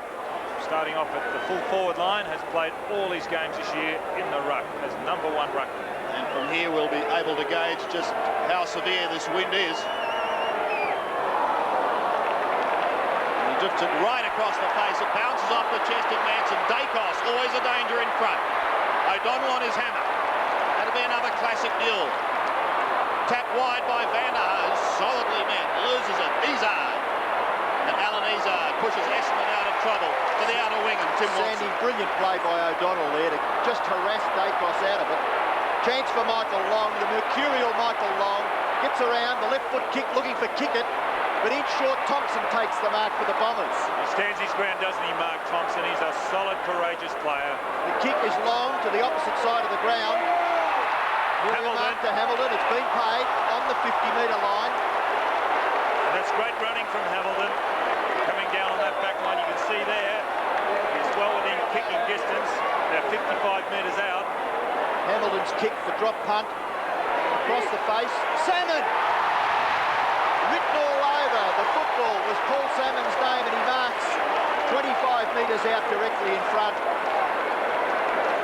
Well, he has had a groin problem, Salmon, and he is the danger man up there. There is nobody, I believe, in this Collingwood side that can counter him. As you can see there, very mobile, very quick, got away from Christian, and he proved a real headache in their first encounter. Salmon directly in front. Shoots for goal. It's close. It's home. Essendon have got the first goal. Well, it's very frustrating if you're in the Collingwood players' boots at the moment, because they've attacked. We've played 7 minutes of this game, and they have really controlled the game. And then for Essendon to go into the forward line on the only occasion and capitalise with a goal, I really feel for those Collingwood fellows. But that's football. It's a long way to go. Essendon lead by 4 points. Centre bounce again. Harvey forced to do the ruck work, although Madden came late over the top. Morwood. Good stuff, Long. Beautifully played by Long. Tried to get it out towards Thompson, who was claimed. Long goes in again, trying to push out to Anderson. The boot goes in from Kerrison. Izard's kick is high. Into the centre. Harvey. Better be quick. Russell got him from behind. He got his kick. Round towards full forward. No mark taken. Right. Under pressure. Quick hand pass to McGuan. Tumbles at the centre wing. Tony Shaw. Chris Danaher on him. But he gets it away. Francis. Kicks over centre wing. Through Manson. Past Madden. O'Donnell towards the boundary line. And the throw into play place. We saw a bit of a problem there. Manson's a little bit quicker than what Madden is. The two ruckmen now contesting. If Manson was to move Madden around the ground, could be a bonus for Collingwood. Manson tried to pluck it out of the air, but it's Madden. Flicks it on to Kickett. Tries to shovel it forward. Kelly intercepts. Off to Dacos. A long way down the ground. Kicks over centre wing. And a good attempt to mark by Hamilton. Not paid. Grenville lends good support. The kick's poorly. And the mark is taken by Manson. Manson's a little forward of centre wing. Has the chance to kick Collingwood to within scoring distance. A Collingwood mark taken by Barwick. And Barwick kicks the ball long distances. Grenville was 10 metres behind his opponent on that occasion. Barwick, look, there's well, it's Barwick. his fault, Don. The kick from Grenville came out, and it was a poor kick by David Grenville, giving Collingwood the chance to go back into attack. Now, he could kick this, Barwick. He is a prodigious kicker, the footballer, the former Tasmanian. Started with Fitzroy.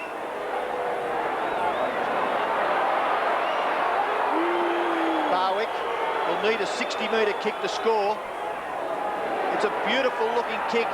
Will land in the square. Essendon mark taken by Terry Danaher. And what an absolute champion Terry Danaher is.